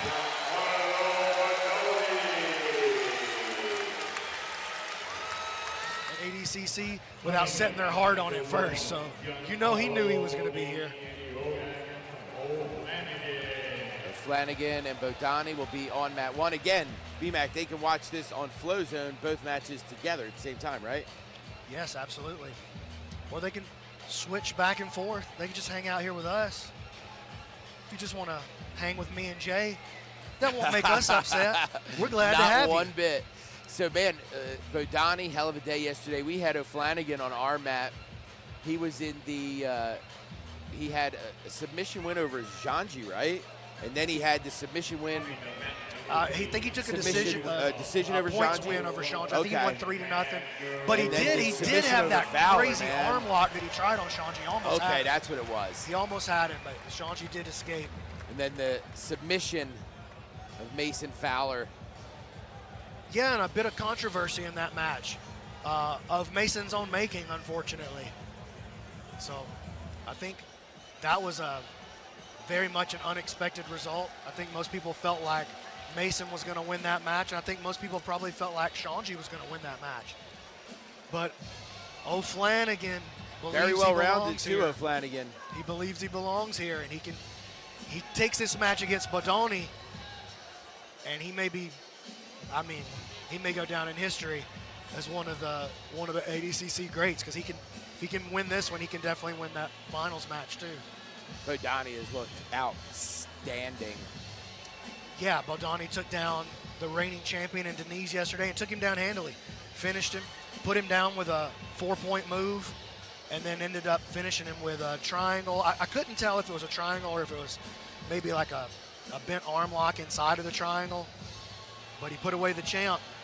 Bodoni going over there with O'Flanagan to stake his claim as the best in the world. So over here, we're going to have Wagner Holch out of VRMA. Wagner got to this position by taking out Isaac Michel and Pedro Mourinho. Hulk had to take out Sentir Ilias and then his teammate, Josh Hinger. Hulk in the blue, black trunks for Wagner Hocha. Both these guys, former medalists from 2019. Wagner, multiple-time medalist. This is going to be an aggressive match.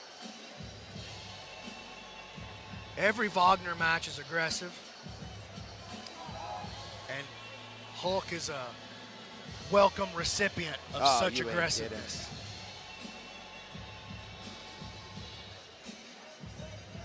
It's going to be very physical. You'll see a lot of hand checking, a lot of hard collar ties from both of these athletes. A lot of moving in hard with the head, almost like headbutts. And that's what we saw from Wagner. And they're already seeing a clash of the heads. Is where he'll go tie clinch, right? He'll go that tie clinch so that he's constantly pulling down, making you posture back up. Now listen, Hulk is going to respond to that, you know? He's either going to clear that or he's going to answer back. Now listen, just what he did there, right? That little level change. Hulk's one of those guys that when he starts moving, he doesn't stop until he's through it. He keeps them feet moving through takedowns.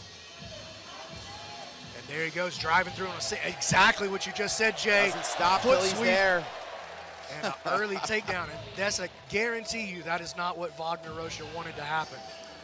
And now look at the hands, look at the face for Barbosa, getting aggressive and rough. Yeah, and I wanted to check real quick. This is the first time that these two are going against each other, and I'm actually surprised about that. Close guard here for Wagner. Hulk covering the mouth. Wagner having to address it. And they're going to talk, the referee talking to him a little bit about either keeping the action going or maybe he's talking to him about too much hands on the face, but probably not since Barbosa. And the rule is Wagner counters with a post on the throat. So, and the deal with that is you can 100% muffler. You can't open your fingers though, so you can't get near the eyes. You have to kind of keep your hand cuffed, and it's got to be nose and mouth. You can't go anything above the nose. And Wagner again uses that Thai-style clinch where he's just pulling down on the back of the head. Now, you know, for Barbosa, again, it's exhausting. They have to keep trying to posture up. And this is his best bet. Stand to your feet, and he'll be able to clear the hands much easier like he just did. Trying to put a knee in the middle and open the guard of Rocha here is Barbosa.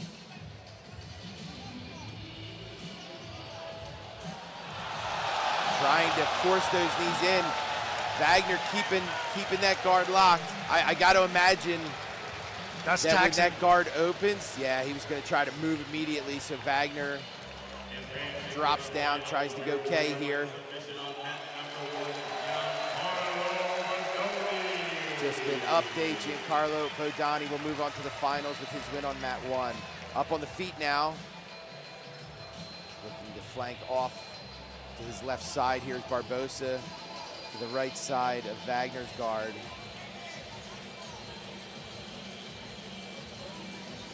Wagner been able to keep him off so far. I feel like Hulk is trying to gather his knees together. Like he's trying to get in a situation where he can punch his knees together, and Wagner's just doing a very good job of, you know, recognizing that, framing off, keeping his guard in a situation where he's got at least one leg controlled.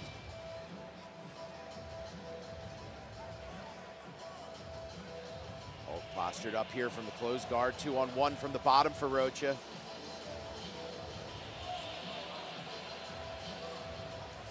Wagner, the Pablo Popovich black belt, multiple-time trials winner, up to the feet now. Again is Hulk. I really feel like this is his best way to get the guard open, B-Mac, right? Absolutely. But look at this sweep attempt. Nice attempt by Wagner. Oh, and an up kick. Hulk looked back like, you got to say something, please. Wagner, and again, I believe Wagner was trying to just push away with 2 feet, just may have definitely came off looking like a pair of up kicks. Wagner framing off the head or mouth.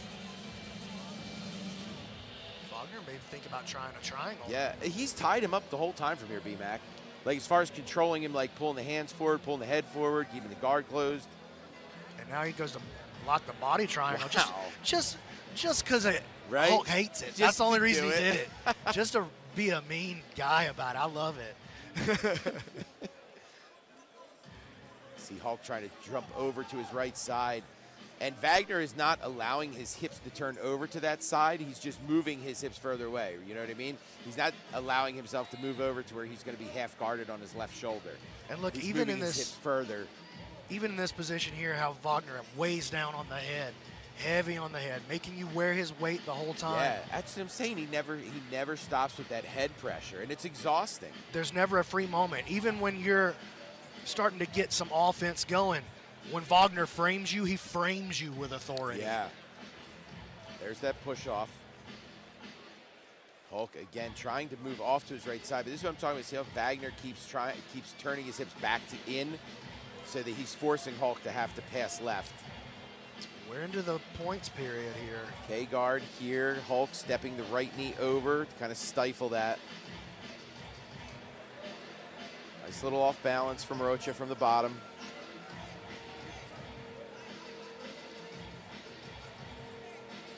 Circling off, almost getting him to turn on that hip. He does. He uses that V-grip. He used that V-grip mount, top position inside the guard, bottom position. Okay, let's see. Is he calling for action right here, or is he giving a warning? Or maybe he's restarting him in the middle. Just pulling him, but yeah, I think just pulling him back to center. Yeah, I don't think this is a lack of action. I think the style of game that's playing out, it's an old school kind of game. Yeah. You know, it's just, it's old and rough and dirty. And that's exactly the kind of game that Wagner's trying to drag it into. There you go. I think Hulk was saying, no, I was postured. Wagner wants that body triangle. Yeah, he's not even going to keep it. He just wants to squeeze it for a second. That's it. He knows he can't do anything with it. He just wants it to annoy him. Posture control here from the bottom for Rocha. And look at even the way that Wagner uses his left hand there to come up and frame, switches from collar tie to frame. Rubs it across your face. And you see Hulk continuously circling right, continuously circling right. But Wagner has done a good job with keeping him on his right side, forcing Barbosa left. Yes, he's making Hulk play the game that he wants. Yep. He's like, look, I didn't want to be down here. You did get the takedown. That's important to remember. Yes. This is all happening because Barbosa put it here. Put everything there. Wagner's like, look, you're going to force me to play this game. I'm at least going to make you play it the way I want you to play it. And now here comes a movement from Barbosa. Side body lock here from Hulk. Hook in. Wagner trying to fight off that secondary hook. He's threatening already with this right arm, B-Mac. Seatbelts off. Trying to get himself to get that secondary hook in. Rushed a little bit. Can he save it? Yes. It's having that second underhook really helped him out right there. Wagner used his left hand to throw that hook out, and Barbosa started to lose his connection. Power half here. That 3/4 from Hulk. He's going to try to get Wagner to roll over his shoulder so he can get that hook in. Got to watch that Suliev stretch too. And Wagner is allowed to forward roll from this position because there's only one hook in. Only one hook in. Had he had two hooks, oh, and Barbosa forces the roll. Yep. And Wagner, I'll tell you, a lot of athletes, B-Mac, through this whole tournament, we've noticed, have done a good job of defending that secondary hook. Here comes the second hook. Here it As comes. I say that, it's in. Wagner ditches it out enough. again. Wagner catches the palm of the foot right up by the toes to extract that foot out. Hulk with a significant movement here, a significant part of the match. Big takedown in the beginning, now big move from off the pass, right? He was in the middle of the pass, Wagner turtled. He was able to get to this position with the single hook in. Wagner has just done a very good job of keeping his left hand and arm in a position to make sure Hulk just can't secure. Ooh, over, just And Hulk's trying to catch it in movement, right? He's trying to pull him off balance and then put the foot in. He's going to have to. Crushes him down to his shoulder here. With all of this significant play here from Hulk, still 0-0, just a testament to how hard it is to score in this rule set, because he's got the takedown. He's, for all intents and purposes, he's got the back. Winner will go on to face Giancarlo Bodani of New Wave. Yeah, he won by submission over there. New Wave's got two. A nice threat there from Hulk. And again, if he could throw that threat hard enough and he can get Wagner to need his left hand to defend, then he can get his hook in. We saw that a couple times yesterday where they needed the threat of the submission to free up that secondary hand. Hulk trying to use that power Nelson again, and Wagner. So no points can happen and here. And then Wagner looks at him and says, no, it's not happening. And Hulk even smiling back at him. So no points there because it was a back to chest. You can only score when it's face-to-face things, right? When you're moving face-to-face, that back to chest movement is not going to score any points, even though Wagner ended up on top. And still, BMAC with that grip on the back of the head. You got to do it all the time. You have to wear his pressure and his aggression at every second of the match, even when, yeah. Man. He has you in a constant neck crank. And that's time. We're going to go to overtime.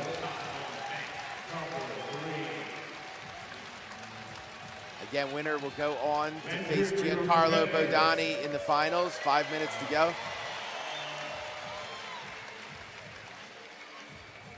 Yeah, they're going to make him leave his shirt on. Hulk tried to ditch it. I wonder, so if he begins you have to start the match with it? Yeah, you can't put one on or take one off. Whatever you started with, you have to finish with. Wagner recognized that. No.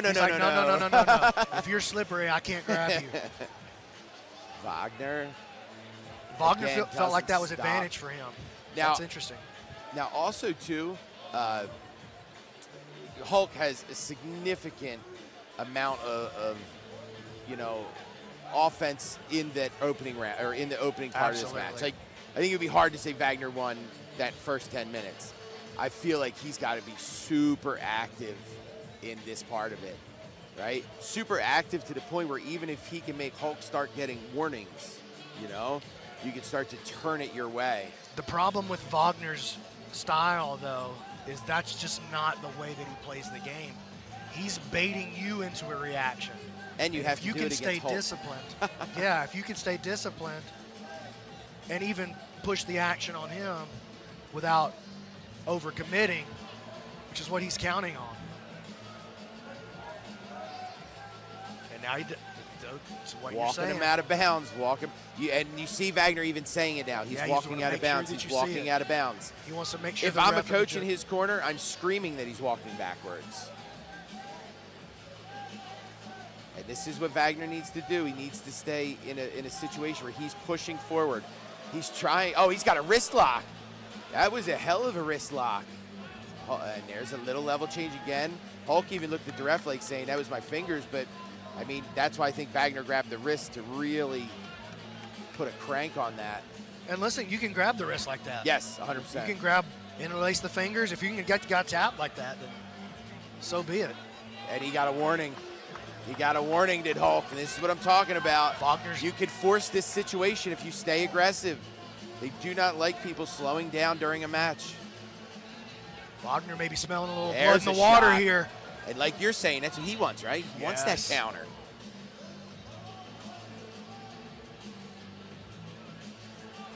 Hulk. Wagner's still talking to him, too. Oh, and a clash of heads.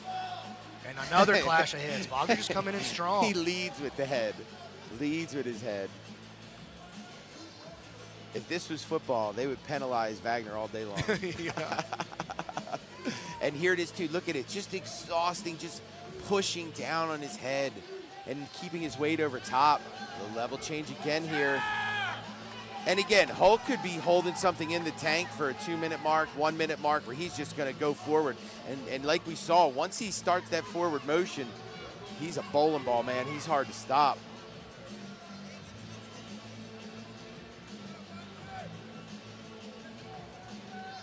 You see Hulk pushing forward a bit.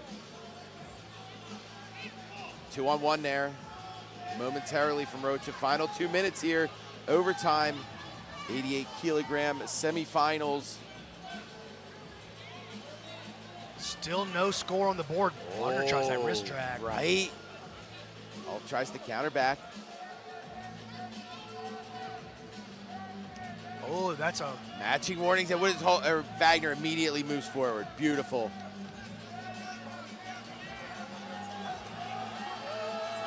Push back to center here. Minute 45.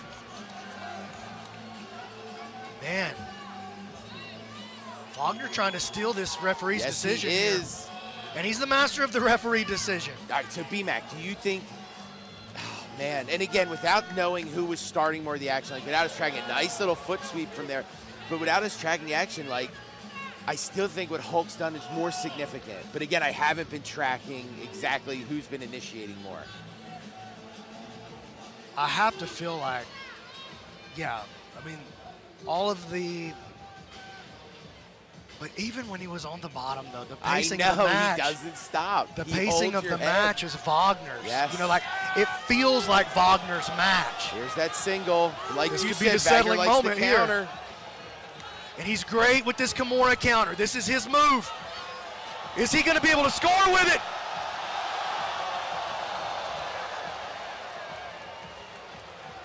It was definitely accidental, but exactly what you said. Exactly what you said. That was just Wagner trying to push off to get back to his feet. Like we watched enough of these matches, right? Look at this psychological play right here. Wagner walking over. Yeah. He's walking over, standing over. In the air. 44 seconds remain. Now again, here's something that we have to keep in mind though. That whole situation does not happen unless Hulk changes levels and goes. Here's some replays in it. That was where he lifted that single up in the beginning and put him to the ground, right? And again, that was initiated off that. Oh, I forgot about that movement. That was from Wagner. Yes. And there's that up kick. Yeah. Again, he's trying to use the push away. I know it looks violent. He's trying to use the push away. That was that roll through. He's trying to use the push away with his feet in a way that if your face is in the way, it's your problem, not mine. Yes, yes. You know, that same thing just happened right over here, and that's what they're looking at with Hulk. Did he get kicked? Did he get cut? So is it a scratch in the eye? Are they going to let him go forward? Jonah going to guide Wagner over to the side. Matt side doctor there. And, okay, so what I was saying, though, was that was initiated, even though that was Wagner, you know what I mean? Even though Wagner had the significant, the most dynamic thing in that whole movement, know that none of that happens unless Hulk starts it. But psychologically, all of that was initiated by Wagner because it's Wagner carrying this match psychologically. Yep. And that's the trademark of his game. The guys who've been able to beat Wagner, like JT Torres. That's the one right there. Look at this. Wagner all the way through.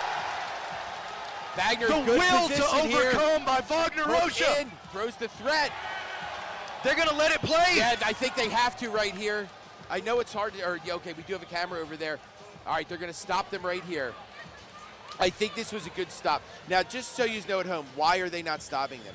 Because if they stop it right here, you're taking all the flow of everything out of it, right? You're taking their ability to continuously move and you're putting it into a stagnant position when you restart. You have to allow them to continue to move until they're settled. Like if Wagner would have thrown a submission on, it's either finish it here or he gets to start with a full-blown submission in the middle of the mat. If he's trying to score and they need control for 3 seconds, you have to allow it to happen outside the mats. Both these guys are fine. They're not hurt, right?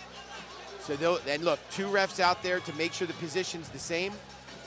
Wagner still has to get a secondary hook in. This might, in my opinion.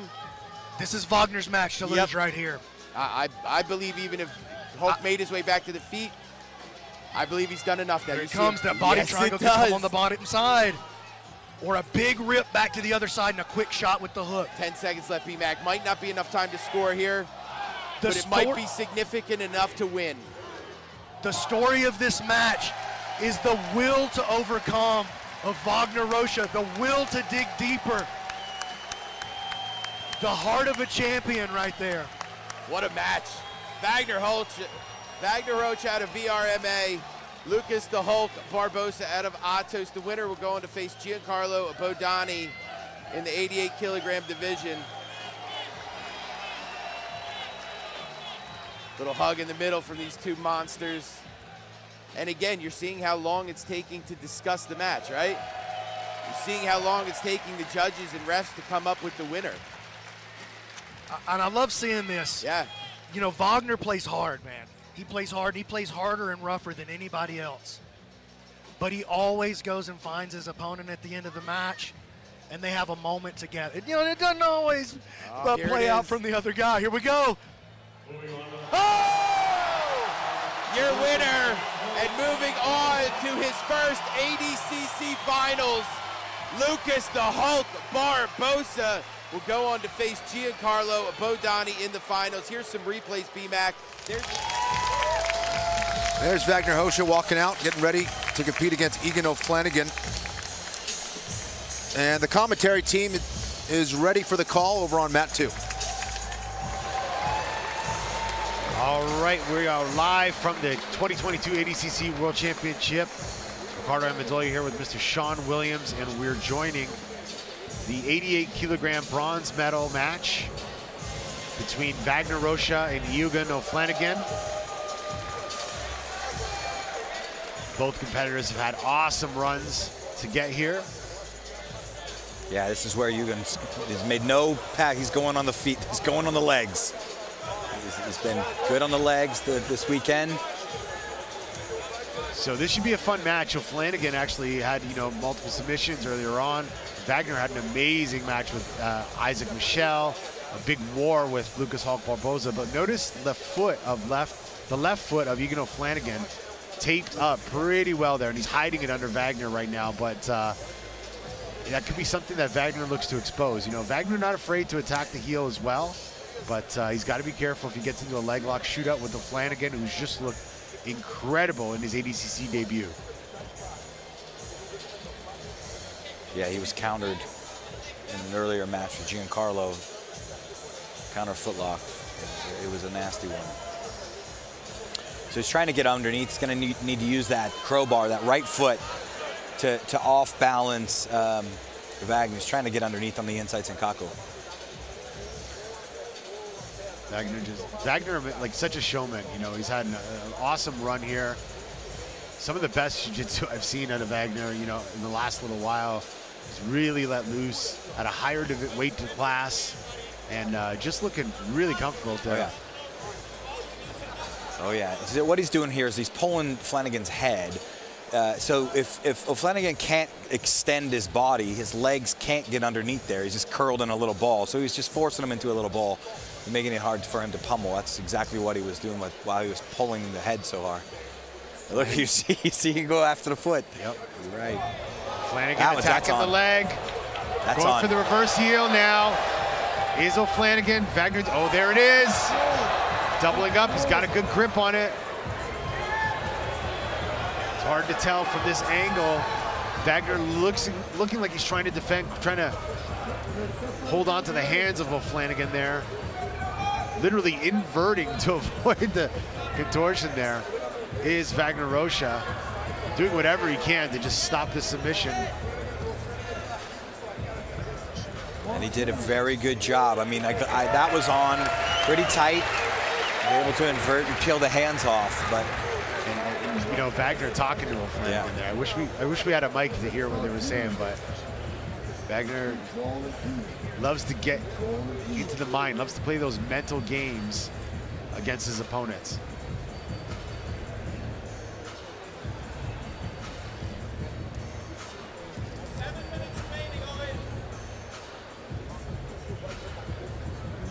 Control. 6 minutes, 42 seconds left in this match. No point scored because we are not in the points portion of the match, which will begin at the 5-minute mark. The referee will tell them points, and that's when points be awarded for things such as takedowns, sweeps, controlling positions such as back and mount. Part of the unique ADCC rule set. Don't forget, guys, if you're watching live, you can take a look at all the trials, and you know, you can go back and watch O'Flanagan's campaign to winning his trials to get to ADCC 2022, where he looked really impressive. Flanagan was the actual first European trials winner.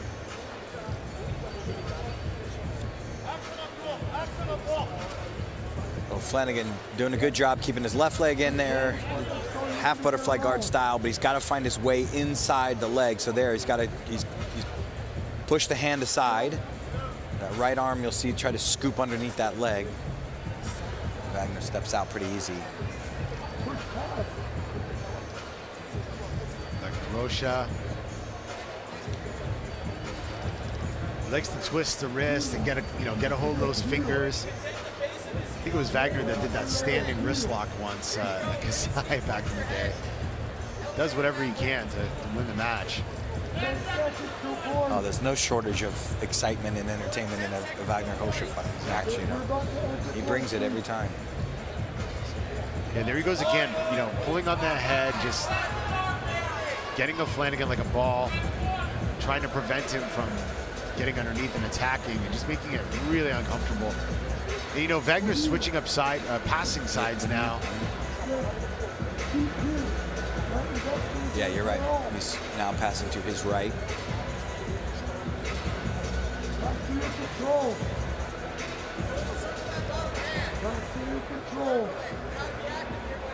So this is where Wagner needs to be careful, because although he's, you know, sort of cooking his opponent and frustrating him, he's got to start motioning towards a pass. And you see Jarno stepping forward here, the main referee.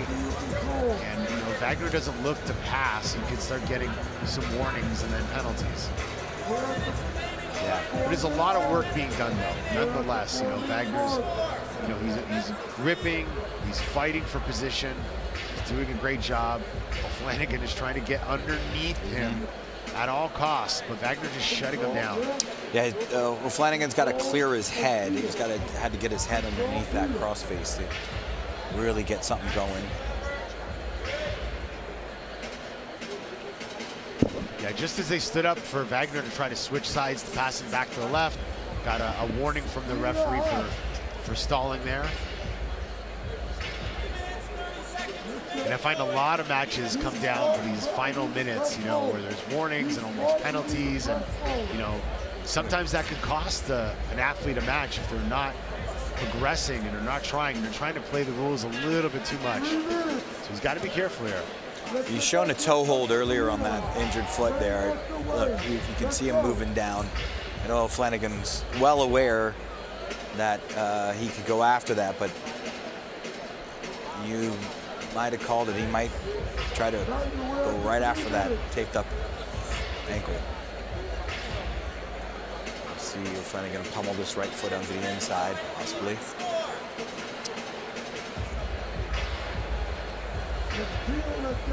Bring his left knee inside, pummel that right foot in.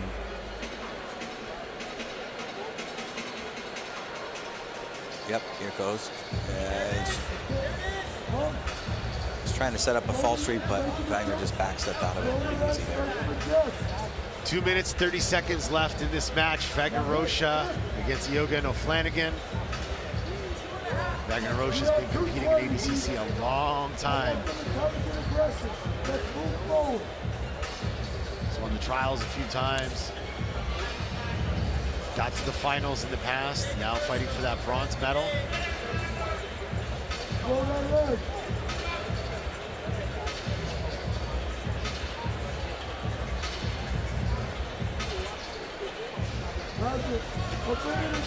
Less than 2 minutes to go.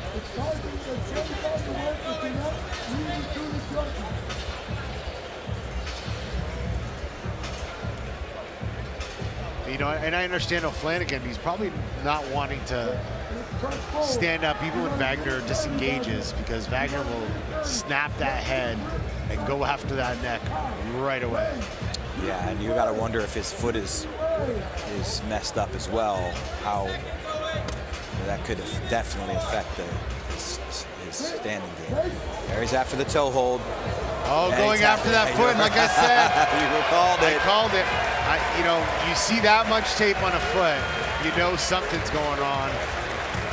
That's when you see guys put tape on both their feet, so you know, to kind of fool their opponents, so they don't know which foot to attack. We've seen that before, especially here at ADCC. But yeah, Wagner Rocha taking advantage of the opportunity, gets the submission, and is your 2022 88-kilogram bronze medalist. Congratulations, Wagner Rocha.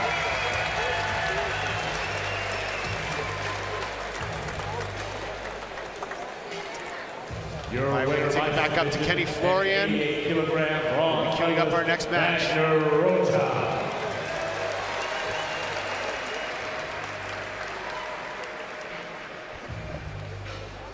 And there's your bronze medalist, Wagner Rocha, getting it done via toe hold against a very tough Egan O'Flanagan, who was dangerous throughout over the last couple days.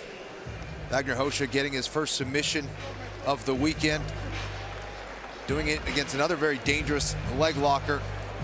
There's that toe hold. See, that ankle was already taped up.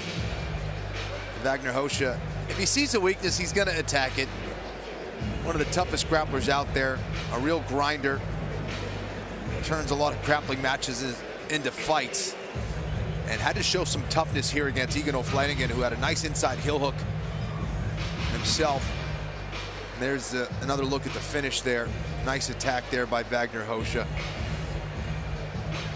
Beating Egan O'Flanagan from the UK. Someone you're gonna have to watch for future no-gi competitions for sure. Wagner's been around this game for so long.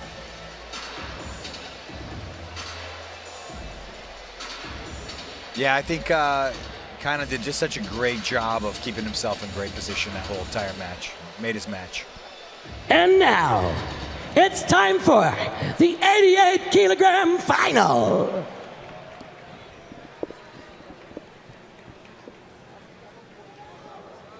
From the United States of America, Giancarlo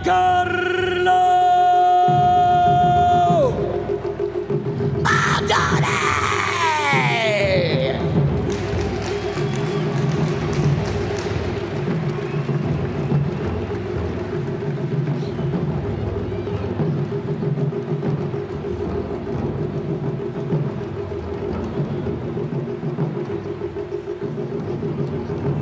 Giancarlo Adone, representing New Wave Jiu-Jitsu.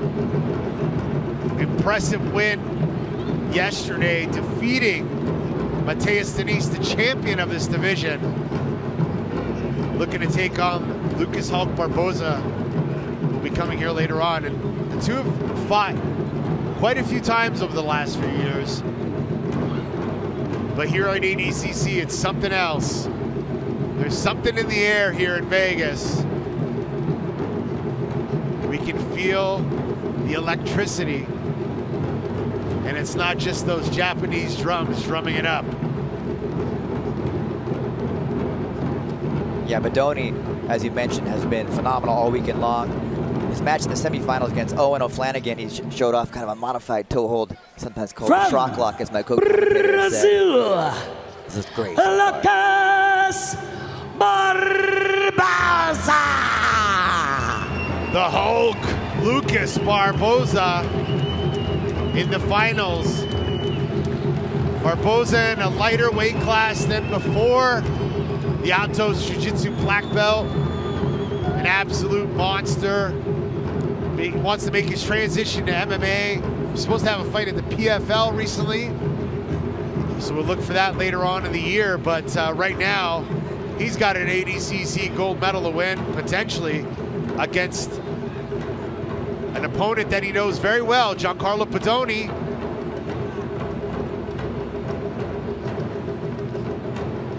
Very similar styles between the Hulk and Giancarlo, not afraid to mix it up with the wrestling and beautiful jiu-jitsu as well. Let's kick it over to Bruce Buffer.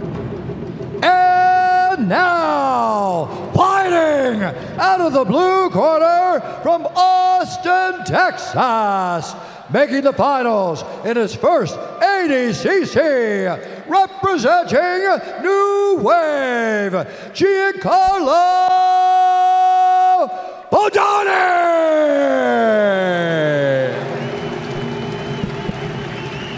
And his opponent, fighting out of the red corner from San Diego, California, by way of Rio de Janeiro, Brazil, representing ATOS, the 2019 ADCC bronze medalist, Lucas Hulk Barbosa.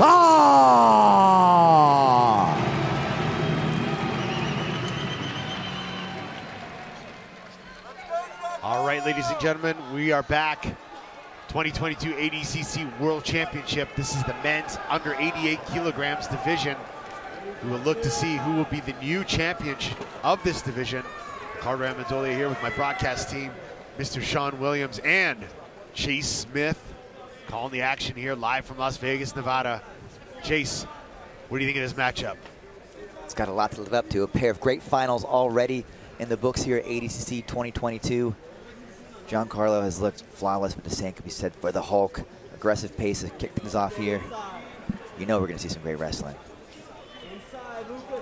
As we mentioned before, Hulk has definitely dropped down a weight, but you know he looks strong, he looks fit, his cardio is on point. He's just looking like he's ready for that gold medal. But Giancarlo Bodoni dethroned King Kong. If you could beat King Kong, you might be able to beat a Hulk in the same weekend. What do you think about that, Sean Williams? Yeah, I like what Giancarlo's doing. He's getting on the head. He's starting to weigh in on the head. He's getting on the foot play. And I like that. Hulk was always heavy on the head, but I like what he's doing so far. Hulk is Hulk, a bronze medalist, the 2019 ADCC World Championships, and Giancarlo is the North American Trials winner of the ADCC. So Trials winners have had a lot of success and pulled off a lot of upsets in this weekend. So you can see the difference between how they're dealing with collar ties. Watch the difference. Hulk ducks his head down and straight down to the mat, sort of shrugs it off just straight down. Giancarlo uses posting on the elbows and keeps his posture up. This is going to play a big dividend for him. You see how he just ducks his head down? So he's going to take the blunt of that collar tie. Watch the difference on how Giancarlo takes that off. See how his posture stayed relatively high? He's posting on the elbow, he goes underneath it. That's a big difference in how you deal with these collar ties, whether it wears and tears on your neck.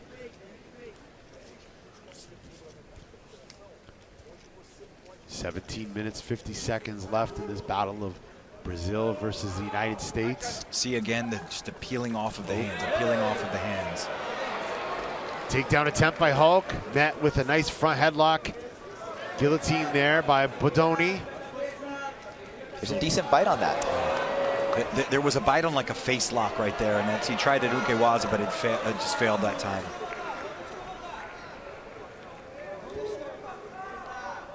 Hulk, you know, much like Kynan, he's got some tactical passing, tons of pressure, but the one difference I feel, especially seeing Hulk in his no-gi matches, is he's a little faster to get to the back.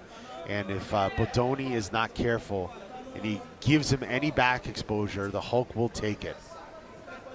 But easier said than done, but Bodoni has just been getting better and better every time we see him. Hulk now going head down, putting that pressure on Bodoni. I like how he's changing sides left and right, passing directions there, Sean Williams. What do you think of that? Yeah, it's a good tactic to try to feel which side, if Bodoni has a side that he prefers or does not prefer, and what the feel of each side is.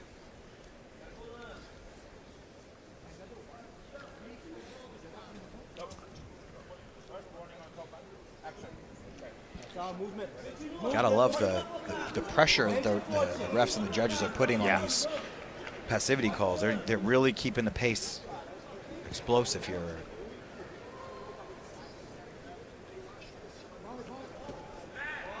"16 minutes and 5 seconds left in this match." Hulk on top, Bodoni. Hulk a little bit more active in his passing than Kynan, opting to kind of elevate, drop, mix it up. Again, you know, these two have faced off a few times over the last couple of years, so they know each other's games. They felt it here before, but despite all that, a lot can happen here on these ADCC mats. Hulk doing a good job of keeping that right leg stapled in again. Same as Kenan did before. That's exactly reminiscent of how Andre dealt with Felipe Pena in the last ADCC. Just kept that leg stapled in there. Felipe never could get underneath the legs. There, Giancarlo has pulled him in though. Oh, be careful, there's a little bit of a back exposure there. Right. Hulk is all over it. Gotta watch your back when you're battling with a Hulk. Bodoni, no risk, no reward. Tried to make some movement, but almost gave it up there. 14 minutes, 50 seconds left in this match. Hulk is in a good position. He's got the head and arm, Sean Williams. Talk us through what's happening here. He's in a great position. Giancarlo has really no other option but to turn and now hand fight and then try to get this right up. He's got to keep turning this way. Hulk's doing a good job of using that grapevine with his right leg and flattening out Giancarlo. And that's what he wants to do. He's got to get that right elbow to the mat. Now it's getting worse. His shoulder needs to be under the chin. Oh, passes through. Head and arm is locked. Now Hulk gets to the back. Oh, he shrugs him up Beautiful the top, though. escape by Bodoni. The Hulk is cut. Saw a little blood there on his head or his ear. I think that's from his ear from the match, the previous match. Yeah, that was a very nice attempt on the Katagatami. Just a few things going wrong there, but like lots of pressure. I wonder if that burned out his arms just a little bit there, because doing the Katagatami from within the half guard, there's only, you know, you don't see that finish very often, and it's more so used to kind of as a maneuver to pass. But as soon as he did do that, Bodoni was able to escape. So Hulk is super strong. It wouldn't surprise me if he actually did finish it from within the half guard. Again, you can see just the way Bodoni is handling all of the, like again, all the collar ties. You see how he's posting on the elbows, taking them off. Just a bit different. His posture's stronger. Hulk, when he gets the collar tie, watch, he's gonna put his head to the mat. He's gonna feel that weight. Bodoni looking unfazed. That's it. He's looking very fresh right now.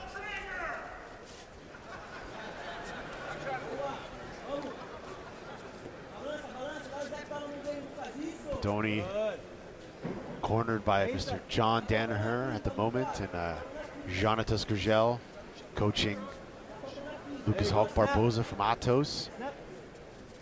12 minutes, 45 seconds left in this matchup. We saw some nice exchanges so far, but no points awarded because we're not past the 10-minute mark. We're about 2 minutes and 35 seconds until that point, and that's when we will see points awarded. But penalty for guard pulling remains in the entire duration, so we'll probably see wrestling for the next 2 minutes at least. Hey, good, Alex.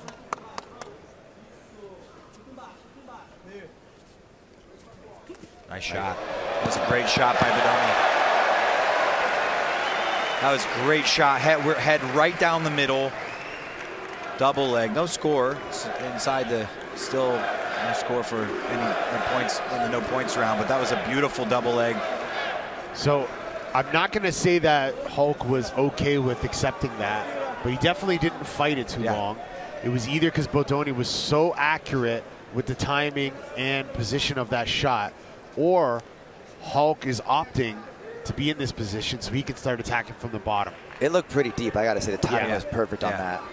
But Hulk, like you said, is not necessarily in a terrible position with no points on the board. He can wrestle up with the best of them. Maybe he's going to wait that out here from the bottom position. That's right. I mean, being in the guard is much better than having someone on the back of your turtle that's seemingly very fresh. So.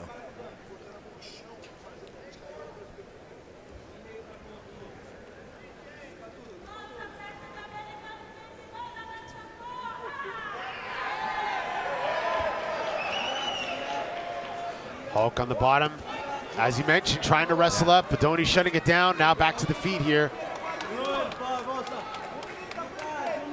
11 minutes and 10 seconds left in this match. Points will start coming into play. And if they repeat what techniques they were using so far, we should see some points on the board. There were some nice exchanges in this match. Yeah, this has been a great match so far. Both guys have had their fair share of offense.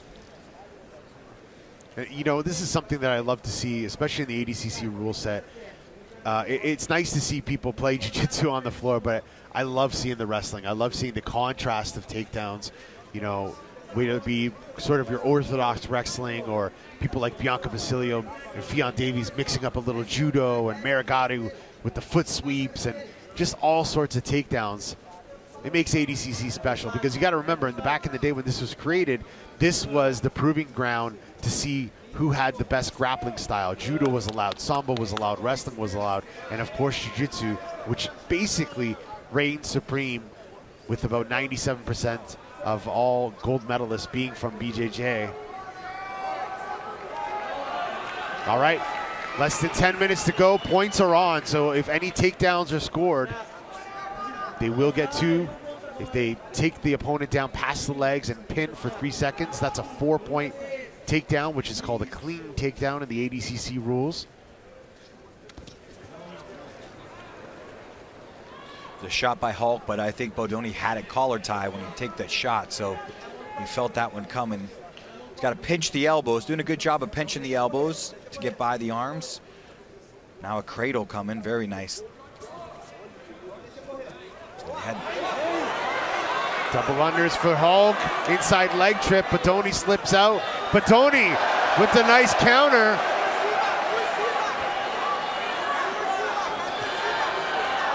Hulk head standing there with rolls out of bounds.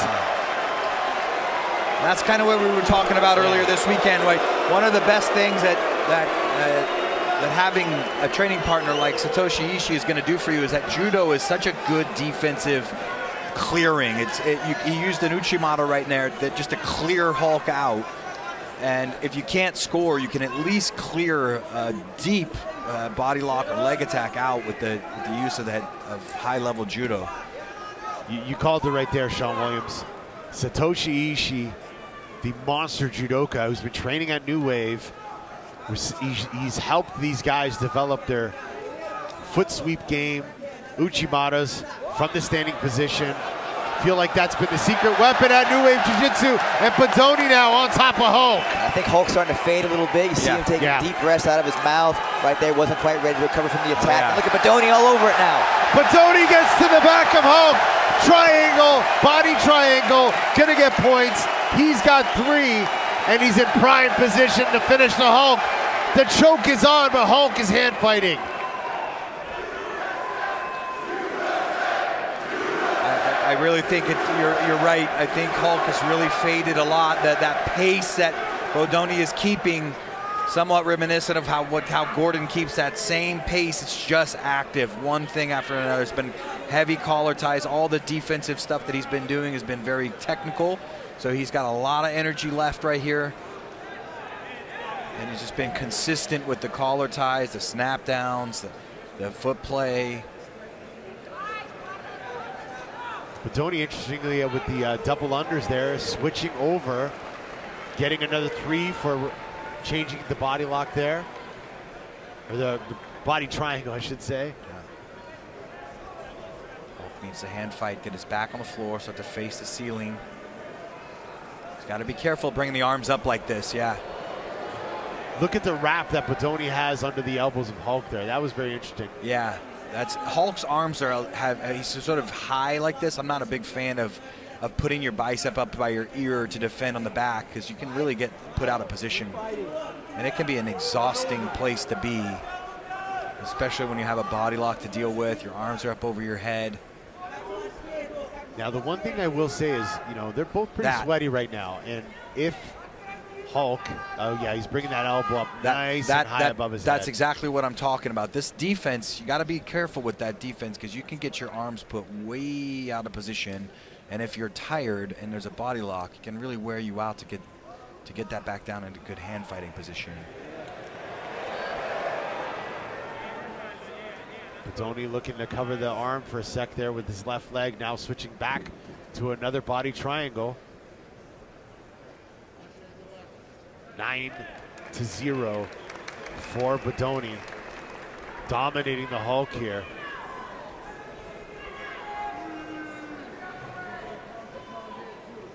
Oh, that might be slid under the chin there. It's under the chin. The choke is on, and Hulk just submitted. Giancarlo Bodoni just tapped Lucas Hulk Barboza and is your 2022 88-kilogram division champion. The man who dethroned King Kong just defeated the Hulk here in Las Vegas, G. Smith. That was something to see. Beautiful work. Ladies and gentlemen, presenting your winner and new didn't waste the opportunity. What a battle. Champion, Giancarlo Bodoni. Take it up to our boy Kenny Florian for a post-match interview. Just a second here.